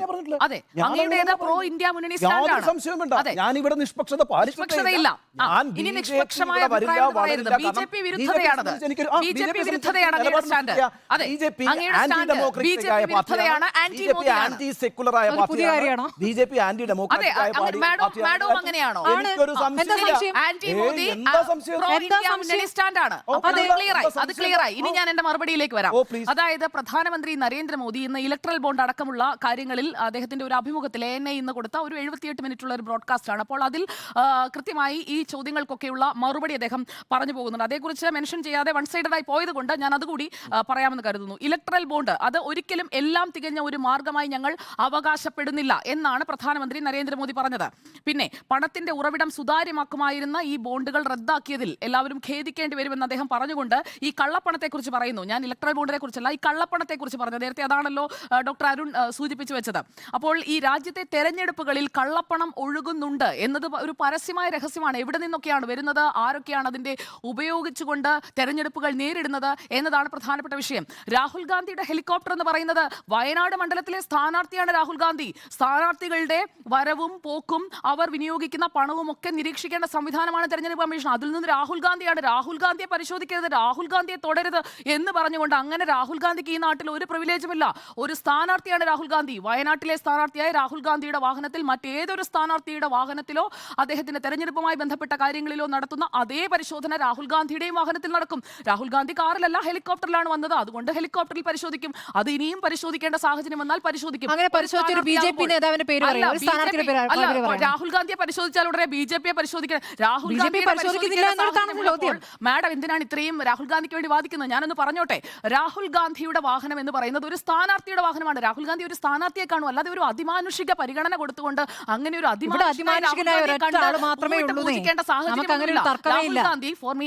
അദ്ദേഹം വയനാട്ടിലെ ഒരു സ്ഥാനാർത്ഥിയാണ്. ആനി രാജയെ പോലും K സുരേന്ദ്രനെയും പോലെയുള്ള ഒരു സ്ഥാനാർത്ഥി മാത്രമാണ് രാഹുൽ ഗാന്ധി. അല്ലാതെ പാർട്ടിയുടെ സംസ്ഥാന അധ്യക്ഷൻ അല്ല ദേശീയ അധ്യക്ഷൻ എന്ന് പറയുന്നത് മല്ലികാർജ്ജുൻ ഖാർഗെയാണ്, രാഹുൽ ഗാന്ധി അല്ല. രാഹുൽ ഗാന്ധി ഇരുന്ന് ആ രീതിയിൽ പെരുമാറുന്നുണ്ട്, കുറെ പേർ രാഹുൽ ഗാന്ധിയെ വാഴ്ത്തിപ്പാടുന്നുണ്ട് എന്നല്ലാതെ രാഹുൽ ഗാന്ധി വയനാട്ടിലെ ഒരു സ്ഥാനാർത്ഥി മാത്രമാണ്. അപ്പോൾ ആ വാഹനം പരിശോധിക്കും. ഇനി കള്ളപ്പണത്തെക്കുറിച്ച് പറഞ്ഞു കഴിഞ്ഞാൽ തെരഞ്ഞെടുപ്പുകളെ കള്ളപ്പണത്തിൽ നിന്ന് മോചിപ്പിക്കാൻ എന്തെങ്കിലും ചെയ്യണമെന്ന് ആഗ്രഹിച്ചു. അതുകൊണ്ടാണ് ഈ ഒരു ചെറിയ വഴി കണ്ടെത്തിയത്. ഇതെല്ലാം തികഞ്ഞ മാർഗമാണെന്ന് അവകാശപ്പെടുന്നില്ല എന്ന് തന്നെ പ്രധാനമന്ത്രി ഇതിന് മറുപടി പറയുന്നുണ്ട്. ഇലക്ട്രൽ ബോണ്ട് പണം എവിടെ നിന്ന് വന്നു, അത് ആര് നൽകി, ഇതുമായി ബന്ധപ്പെട്ട വിവരങ്ങളൊക്കെ ഓരോരുത്തരും കൊടുത്തുകൊണ്ട് തന്നെയാണ് ഇലക്ട്രൽ ബോണ്ട് കൊടുക്കുന്നത്. പിന്നെ 1000-2000 രൂപ നോട്ടുകൾ അസാധുവാക്കിയത് തിരഞ്ഞെടുപ്പ് സമയത്ത് ഈ നോട്ടുകളുടെ ഇടപാടുകളാണ് വലിയ രീതിയിൽ നടന്നിരുന്നത്. അതും സത്യമല്ലേ? കെട്ടുകണക്കിന് പണം പിടിച്ചെടുത്തിട്ടുണ്ടല്ലോ പലരുടെയും പല പാർട്ടികളുടെയും മുറികളിൽ നിന്ന്. അത് ഞാൻ പറയുന്നത് BJP മാത്രമല്ല, ഇക്കാര്യത്തിൽ നിഷ്പക്ഷമായി തന്നെ അത് പറയണം. അത് വിലയിരുത്തുമ്പോൾ എല്ലാ ഭാഗവും പറഞ്ഞു പോകണം, അല്ലാതെ ഒരു ഭാഗത്തിന് വേണ്ടി മാത്രം ബ്യൂഗിൾ മുഴക്കുകയല്ല വേണ്ടത്. അപ്പോൾ എല്ലാ സ്ഥാനാർത്ഥികളും എല്ലാ പാർട്ടികളും ഈ കള്ളപ്പണം കൊണ്ടുവരുന്നുണ്ടെങ്കിൽ അത് രാജ്യത്ത് തടയേണ്ടതാണ്. അല്ലാതെ നരേന്ദ്രമോദി പറഞ്ഞതുപോലെ സ്വിസ് ബാങ്കിൽ നിന്ന് കൊണ്ടുവരുന്നു എന്നുള്ള പോയിന്റിലേക്കല്ല. രാജ്യത്ത് കള്ളപ്പണം വരുന്നുണ്ടെങ്കിൽ ആ കള്ളപ്പണം തെരഞ്ഞെടുപ്പിൽ 94 ലക്ഷമാണ് ലിമിറ്റ്. ആ ലിമിറ്റിന് അപ്പുറത്തേക്ക് ആരൊക്കെ പോകുന്നുണ്ടെങ്കിലും അത് കണ്ടെത്തണം. അത് രാഹുൽ ഗാന്ധി ആയാലും കണ്ടെത്തണം. കൊടകരയിലേക്ക് നമുക്ക് വരണം. ഈ ഇലക്ട്രൽ ബോണ്ടിന്റെ കാര്യം പറഞ്ഞപ്പോൾ നമ്മളൊരു കാര്യം കൂടി പറഞ്ഞു തന്നെ പോകണം. ഇലക്ട്രൽ ബോണ്ടിൽ മൊത്തമുള്ള 41 കമ്പനികൾ ഇഡിയുടെ അന്വേഷണത്തിന്റെ പരിധിയിലുണ്ടായിരുന്ന കമ്പനികളാണ്. ആ 41 കമ്പനികളിൽ 21 കമ്പനികൾ അവരുടെ ഏറ്റവും കൂടുതൽ ഇലക്ട്രൽ ബോണ്ടുകൾ സംഭാവനയായിട്ട് കൊടുത്ത പാർട്ടി BJP ആണ്. 2146 കോടി രൂപയാണ് എൻഫോഴ്സ്മെന്റ് ഡയറക്ടറേറ്റിന്റെയോ CBIയുടെയോ ഏജൻസികൾ ഒരു തവണയെങ്കിലും ട്രേഡ് ചെയ്ത 21 കമ്പനികൾ BJPക്ക് കൊടുത്ത ഇലക്ട്രൽ ബോണ്ട് എന്ന് പറയുന്നത്. അപ്പോൾ അത് എങ്ങനെയാണ് അതിനെ നമുക്ക് ന്യായീകരിക്കാൻ കഴിയുക എന്നൊരു വളരെ പ്രധാനപ്പെട്ട ചോദ്യമുണ്ട്. ഇവിടെയാണ് ഇന്നത്തെ പ്രധാനമന്ത്രിയുടെ അഭിമുഖം അതിൽ പൊള്ളത്തരം പുറത്തു വരുന്നത്. കള്ളപ്പണം വെളുപ്പിക്കാൻ വേണ്ടി നിയമാനുസൃതമായ ഒരു റൂട്ട് ഒരുക്കി കൊടുക്കുകയായിരുന്നു യഥാർത്ഥത്തിൽ ഈ ഇലക്ട്രൽ ബോണ്ടിലൂടെ. അവിടെ എവിടെയാണ് സുതാര്യത ഉണ്ടായിരുന്നത്? സുതാര്യത ഇല്ലായിരുന്നു എന്നതാണ് സുപ്രീം കോടതി കണ്ടെത്തിയത്. ട്രാൻസ്പെറൻസി ഉണ്ടായിരുന്നില്ല. റൈറ്റ് ടു ഇൻഫർമേഷനെ അത് ഹനിച്ചു എന്നതായിരുന്നു സുപ്രീം കോടതി വിധിയിലെ ഏറ്റവും പ്രധാനപ്പെട്ട ഭാഗം. എന്തുകൊണ്ടെന്നാൽ നിങ്ങൾ രണ്ടു ഭാഗത്തും ബ്ലൈൻഡായിട്ട് അറ്റാച്ച് ചെയ്ത് വയ്ക്കുകയും SBIക്ക് മാത്രം ഈ വിവരം അറിയാൻ സാധിക്കുകയും SBI വഴി ഭരിക്കുന്ന പാർട്ടിക്ക് മാത്രം ആർക്ക് ഇലക്ട്രൽ ബോണ്ട് കൊടുത്തു എന്ന് അറിയാൻ കഴിയുന്ന രീതിയിലേക്ക്, ഒരു പൊളിറ്റിക്കൽ ഹഫ്ത എന്ന രീതിയിലേക്ക്, രാഷ്ട്രീയമായിട്ടുള്ള കൈക്കൂലിപ്പണം എന്ന രീതിയിലേക്ക് അത് മാറ്റി എന്നതാണ് ഇലക്ട്രൽ ബോണ്ടുമായി നേരിട്ട് ഏറ്റവും പ്രധാനപ്പെട്ട വിമർശനം. ആ ഇലക്ട്രൽ ബോണ്ട് ചർച്ച ചെയ്യാതിരിക്കാൻ വേണ്ടിയാണ് പ്രധാനമന്ത്രി മട്ടൻ ചാപ്സിനെ കുറിച്ച് പറയുന്നത്. ഈ പറയുന്ന ലാലു പ്രസാദ് യാദവിൻ്റെ വീട്ടിൽ പോയി മട്ടനും തേജസ്വി യാദവ് മീൻ പൊരിച്ചതും ഉണ്ടാക്കി എന്ന് പറയുന്നത്. അതുകൊണ്ടാണ് സിവിൽ കോഡിനെ കുറിച്ച് സങ്കല്പ പത്രത്തിൽ പറയുന്നത്. ഇലക്ട്രൽ ബോണ്ടിനെ കുറിച്ച് ഗത്യന്തരമില്ലാതെയാണ് ഇതിപ്പോൾ ഇൻ്റർവ്യൂ കൊടുക്കുമ്പോൾ കള്ളപ്പണം വെളുപ്പിക്കാനുള്ള അവസരം നഷ്ടപ്പെട്ടു പോയതിൽ ലജ്ജിക്കും എന്ന് പറയുന്നതിന് പകരം അദ്ദേഹം പറയാൻ പോകുന്നത് എന്താണ്? ഇലക്ട്രൽ ബോണ്ട് നഷ്ടപ്പെട്ടതിനെക്കുറിച്ച് ദുഃഖിക്കുമെന്നുള്ളതാണ്. ചുരുങ്ങിയ പക്ഷം കേരളത്തിൽ CPM എന്ന് പറയുന്ന പാർട്ടി അക്കാര്യത്തെക്കുറിച്ച് ദുഃഖിക്കണമെന്നില്ല. മറ്റെല്ലാ പാർട്ടികളും അവരുടേതായ വിഹിതം പങ്കുപറ്റിയിട്ടുണ്ട്. പക്ഷേ ഭരിക്കുന്ന പാർട്ടി എന്ന നിലയിൽ EDയുടെ റെയ്ഡിന് വിധേയരായിട്ടുള്ള കമ്പനികളിൽ നിന്ന് 2141 കോടി രൂപ പറ്റിയിട്ടുണ്ടെങ്കിൽ BJP അതിന് ഉത്തരം പറഞ്ഞേ മതിയാവൂ. അത് പക്ഷേ ഈ തെരഞ്ഞെടുപ്പിൽ ചർച്ച ചെയ്യാതിരിക്കാൻ BJP പരമാവധി ശ്രമിക്കുന്നുണ്ട്. ഈ തെരഞ്ഞെടുപ്പിലും അത് ശ്രമിക്കുന്നു. അതിൻ്റെ ഭാഗമായിട്ടാണ് നിങ്ങൾ എങ്ങനെയാണ് തെരഞ്ഞെടുപ്പിനെ നേരിടുക? ഞങ്ങളാണ് ഏറ്റവും വലിയ അഴിമതിക്കാരെന്ന് നിങ്ങൾ കണ്ടെത്തുന്ന പക്ഷം ഏറ്റവും നല്ല എളുപ്പം നിങ്ങളാണ് അതിനേക്കാൾ വലിയ അഴിമതിക്കാരെന്ന് പറയാൻ വേണ്ടിയാണ്. ഇമ്മീഡിയറ്റ്ലി അരവിന്ദ് കെജ്രിവാളിൻ്റെ അറസ്റ്റ് വന്നു. നോക്കൂ, ഇലക്ട്രൽ ബോണ്ടിൻ്റെ വിധി വന്ന് മണിക്കൂറുകൾക്കുള്ളിലാണ് അരവിന്ദ് കെജ്രിവാളിനെ അകത്താക്കുന്നത്. മണിക്കൂറുകൾക്കുള്ളിലാണ് ITയുടെ റെയ്ഡ് വരുന്നത്. എവിടേക്ക്? കോൺഗ്രസിൻ്റെ ഓഫീസിലേക്ക്. അവരുടെ നിത്യനിദാന ചെലവിനുള്ള തുക പോലും കണ്ടുകിട്ടുന്നത്. അതിനുശേഷമാണ് കരുവന്നൂരിനെ കുറിച്ചും മാസപ്പടിയെക്കുറിച്ചും പുതിയ പ്രബന്ധവുമായി ഇറങ്ങുന്നത്. അതുകൊണ്ട് ഞാനതിൽ വിശ്വസിക്കുന്നില്ല. ആ നെറേറ്റീവ് ഒരു പൊളിറ്റിക്കൽ ധാർമ്മികതയുടെ നെറേറ്റീവ് അല്ല. ട്രാൻസ്പെറൻസിയുടെ കാര്യത്തിൽ 92ാം സ്ഥാനത്ത് നിൽക്കുന്ന ഒരു രാജ്യമാണ് ഇന്ത്യ.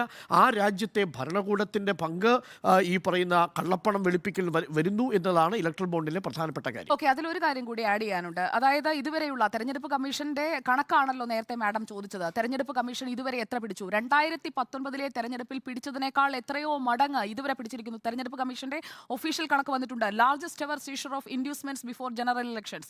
ഇതുവരെ പിടിച്ചെടുത്തതിന്റെ മുഴുവൻ മൂല്യം കണക്കാക്കുമ്പോൾ അതിൽ ഡ്രഗ്സ് ഉണ്ട്. ഏറ്റവും കൂടുതൽ ഡ്രഗ്സ് ആണ് ഈ തെരഞ്ഞെടുപ്പിൽ സപ്ലൈ ചെയ്തിരിക്കുന്നത്. അപ്പോൾ ഡ്രഗ്സ്, ക്യാഷ്, ലിക്വർ എല്ലാം കൂടി ചേർത്ത് ഇതുവരെ പിടിച്ചിരിക്കുന്നത് 4650 കോടിയുടേതാണ്. അതൊരു ചെറിയ കണക്കാണെന്ന് തോന്നുന്നുണ്ടോ? തെരഞ്ഞെടുപ്പ് കമ്മീഷന് എത്ര അതിന്റെ കണക്ക് ഞാൻ ചോദിച്ചില്ലല്ലോ. അല്ല, രാഹുൽ ഗാന്ധി മാത്രമേ പരിശോധിക്കുന്നുള്ളൂ. അതിൽ ECയുടെ മറുപടിയുണ്ട്, തെരഞ്ഞെടുപ്പ് കമ്മീഷന്റെ മറുപടിയുണ്ട്, സുജയ പാർവതിയുടെ മറുപടിയല്ല. അപ്പോൾ 4650 കോടിയുടെ മൂല്യമുള്ള സാധനങ്ങളാണ് ഇതുവരെ തെരഞ്ഞെടുപ്പ് കമ്മീഷൻ ഇന്ന് വരെയുള്ള കണക്കാണ് പിടിച്ചെടുത്തിരിക്കുന്നത്. മാത്രമല്ല 2019 തെരഞ്ഞെടുപ്പിൽ ആകെ, അതായത് തെരഞ്ഞെടുപ്പിന്റെ 7 ഘട്ടവും പൂർത്തിയാകുന്നത് വരെയുള്ള തെരച്ചിലിൽ പിടിച്ചെടുത്തത് വെറും 3475 കോടിയാണ്. അതിൽ നിന്ന് 4650ലേക്ക് ഉയർന്നിരിക്കുകയാണ്. പറയട്ടെ ഡോക്ടർ അരുൺ, എന്തുകൊണ്ടാണ് രാഹുൽ ഗാന്ധിയുടെ ഹെലികോപ്റ്ററിൽ പരിശോധന നടത്തിയത്? അതിൽ തെരഞ്ഞെടുപ്പ് കമ്മീഷന്റെ ഭാഗത്തു നിന്ന് വന്നിരിക്കുന്ന ഒരു മറുപടി എന്ന് പറയുന്നത് തൃണമൂലിന്റെ അഭിഷേക് ബാനർജി ആകട്ടെ രാഹുൽ ഗാന്ധി ആവട്ടെ, അത് ഒരു സ്റ്റാൻഡേർഡ് ഇൻസ്ട്രക്ഷന്റെ, അതായത് ഇൻഡ്യൂസ്മെന്റ് ഫ്രീ പോൾസ് അത് എൻഷുർ ചെയ്യുന്നതിന് വേണ്ടി രാഹുൽ ഗാന്ധിയുടെ മാത്രമല്ല ഇനി അങ്ങോട്ടുള്ള ദിവസങ്ങളിലെല്ലാം പരിശോധന നടത്താൻ പോവുകയാണ്. ഇനി അങ്ങോട്ട് BJP നേതാക്കളുടെ പേരില്ല എന്നത് മാത്രമാണ് ഞാൻ പറഞ്ഞത്. എത്ര കണക്കെടുത്തു? അറസ്റ്റിലായി ജയിലിൽ പോയാൽ ഉടൻ നരേന്ദ്രമോദി ജയിലിലാകണം. ഇത് എന്ത് മാനസികാവസ്ഥ? മാനസികാവസ്ഥ എന്താണെന്ന് എനിക്ക് മനസ്സിലാവുന്നില്ല. അതായത് കോൺഗ്രസിൽ നിന്ന് BJPയിലേക്ക് വന്നെത്തുന്ന അഴിമതിക്കാരായ നേതാക്കൾ പെട്ടെന്ന് അഴിമതിക്കാരല്ലാതാകുന്നു. അവരുമായി ബന്ധപ്പെട്ട അന്വേഷണം തീരുന്നു. അവരിൽ പിന്നെ ഒരു കുഴപ്പമുണ്ടാകുന്നത് സഖ്യത്തിന്റെ കാര്യമല്ല പറയുന്നത്. നിങ്ങൾ കോൺഗ്രസിൽ നിന്ന് BJPയിലേക്ക് എത്തിക്കുന്ന ഞാൻ പറയുന്നത് കോൺഗ്രസിൽ നിന്ന് BJPയിലേക്ക് എത്തുന്ന അഴിമതിക്കാരായ നേതാക്കൾ പിന്നീട് അഴിമതിക്കാരല്ലാതാവുകയാണ്. അന്വേഷണം അവിടെ അവസാനിക്കുകയാണല്ലോ. പ്രഫുൽ പട്ടേലുണ്ട്, അശോക് ചവാനുണ്ട്, അജിത് അശോക് പവാറുണ്ട്. ചവാനെ എങ്ങനെയാണ് അഴിമതി വിമുക്തനാക്കിയത്? സുവേന്ദു അധികാരിയെ നിങ്ങൾ എങ്ങനെയാണ് അഴിമതി വിമുക്തനാക്കിയത്? മുകുൾ റോയിയെ നിങ്ങൾ എങ്ങനെയാണ് അഴിമതി ഇവർക്കെതിരായ വിമുക്തനാക്കിയത്? കേസുകളെല്ലാം എഴുതി തള്ളി. എഴുതി തള്ളി. എവിടെതാ ക്ലീൻ ചിറ്റ് അന്വേഷണ ഏജൻസികൾക്ക് പ്രത്യേക രൂപത്തിൽ പ്രവർത്തിക്കാൻ അറിയാം. റിപ്പോർട്ടാണ് പ്രഫുൽ പട്ടേലിന് കൊടുത്തിരിക്കുന്നത്. ഞാൻ ചോദിക്കുന്നത് ആഭ്യന്തര വിമാന ഞാൻ സർവീസിന്റെ ചോദിക്കുന്നത് കാര്യത്തിൽ ഈ തെരഞ്ഞെടുപ്പിൽ- നഷ്ടമുണ്ടാക്കത്തക്ക രീതിയിൽ ലീസ് കൊടുത്തു എന്ന പേരിൽ ഇതേ സർക്കാരിന്റെ കാലത്തെടുത്ത കേസാ പൂട്ടി. ഒറ്റ കാര്യം, BJP വന്നാ മതി. വാഷിംഗ് മെഷീൻ സാർ, ഈ തെരഞ്ഞെടുപ്പിൽ കള്ളപ്പണം ഒഴുക്കാൻ ശ്രമിക്കുന്നത് അത് ഏത് രാഹുൽ ഗാന്ധി ആയാലും ശ്രമിച്ചാൽ പിടിക്കപ്പെടും. ഈ അവിടെ രാഹുൽ പരിശോധന നടക്കും. ഗാന്ധി എന്ന് പറയുന്നത് പ്രതിപക്ഷ നേതാവിന്റെ ഭാഗത്ത് നിന്നുകൊണ്ട് ഈ തെരഞ്ഞെടുപ്പിനെ നേരിടുന്ന ഒരു നേതാവാണ്. നിങ്ങൾ ലെവൽ പ്ലേയിങ് ഫീൽഡ് എന്താ? എവിടെയാണ് പ്രതിപക്ഷ നരേന്ദ്രമോദി നേതാവായത്? ഇന്ത്യ മുന്നണിയുടെ നരേന്ദ്രമോദി നേതാവാണോ? നരേന്ദ്രമോദി ഇന്ന് കാട്ടാക്കടയിൽ വന്ന് ഇന്ത്യ മുന്നണിയുടെ നേതാവാണോ? ഒരു സംശയം. കോൺഗ്രസിന്റെ ദേശീയ അധ്യക്ഷനാണോ? അല്ലല്ലോ. നരേന്ദ്രമോദി വയനാട്ടിലെ ആയിക്കോട്ടെ. സ്ഥാനാർത്ഥി. അങ്ങനെയാണെങ്കിൽ നരേന്ദ്രമോദിയുടെ ഹെലികോപ്റ്റർ എന്തുകൊണ്ട് ചെക്ക് ചെയ്യുന്നില്ല? നരേന്ദ്രമോദിയുടെ ഹെലികോപ്റ്റർ സംശയകരമായ സാഹചര്യത്തിൽ തോന്നിയാൽ തെരഞ്ഞെടുപ്പ് കമ്മീഷനാണ് അത് തീരുമാനിക്കേണ്ടത്. ആ തീരുമാനത്തെക്കുറിച്ച് മാത്രമേ നമ്മൾ സംസാരിച്ചിട്ടുള്ളൂ. നരേന്ദ്രമോദി അത്രയും നമ്മൾ വാരണാസിയിലെ പറഞ്ഞുള്ളൂ. ഒരു സ്ഥാനാർത്ഥിയാണ്. ശരി. അദ്ദേഹം പ്രധാനമന്ത്രിയായി ഇപ്പോൾ ഈ തെരഞ്ഞെടുപ്പ് കഴിയുന്നതുവരെ തുടരുന്നു. വാരാണസിയിലല്ലോ പ്രധാനമന്ത്രി പോയി ഇറങ്ങിയത് കേരളത്തിലാണ്. അതുകൊണ്ടാണ് കൂടുതൽ സംശയം. മറ്റുള്ള സ്ഥലങ്ങളിലേക്ക് വരുമ്പോഴാണ് അവിടെ കൂടുതലായി അന്വേഷണം നടക്കേണ്ടത്. ജനസമ്പർക്കം എന്ന് പറഞ്ഞു വരുന്ന ഒരാളുടെ ഹെലികോപ്റ്റർ പരിശോധിക്കണമെന്ന് തെരഞ്ഞെടുപ്പ് കമ്മീഷന് തോന്നി, അവർ പരിശോധിച്ചു. ശരി, തെരഞ്ഞെടുപ്പ് കമ്മീഷന് ചില പ്രത്യേക തോന്നലുകളെ ഉള്ളൂ എന്നിടത്താണ് നമ്മുടെ സമയം അവസാനിച്ചു. റൂൾസ് ഫോളോ ശരി, rules. രാഹുലിനെ തുടരുതെന്ന് അതെ, പറഞ്ഞു. നിയമം ചിലർക്കെതിരെ മാത്രം ചിലർക്കെതിരെ എന്നുള്ളതാണ് ആ മാത്രമല്ല, വിഷയം ചർച്ച ചെയ്യേണ്ടി വരുന്നത്. അഴിമതിക്കാർക്കെതിരെയാണ്. ശരി, മുന മുഖ്യന് നേരെയോ എന്നുള്ളതായിരുന്നു നമ്മുടെ ചോദ്യം. യെസ് എന്ന് 4, നോ എന്ന് 0.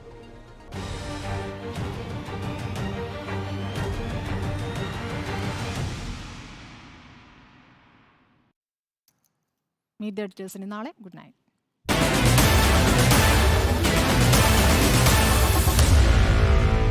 Meet the editors.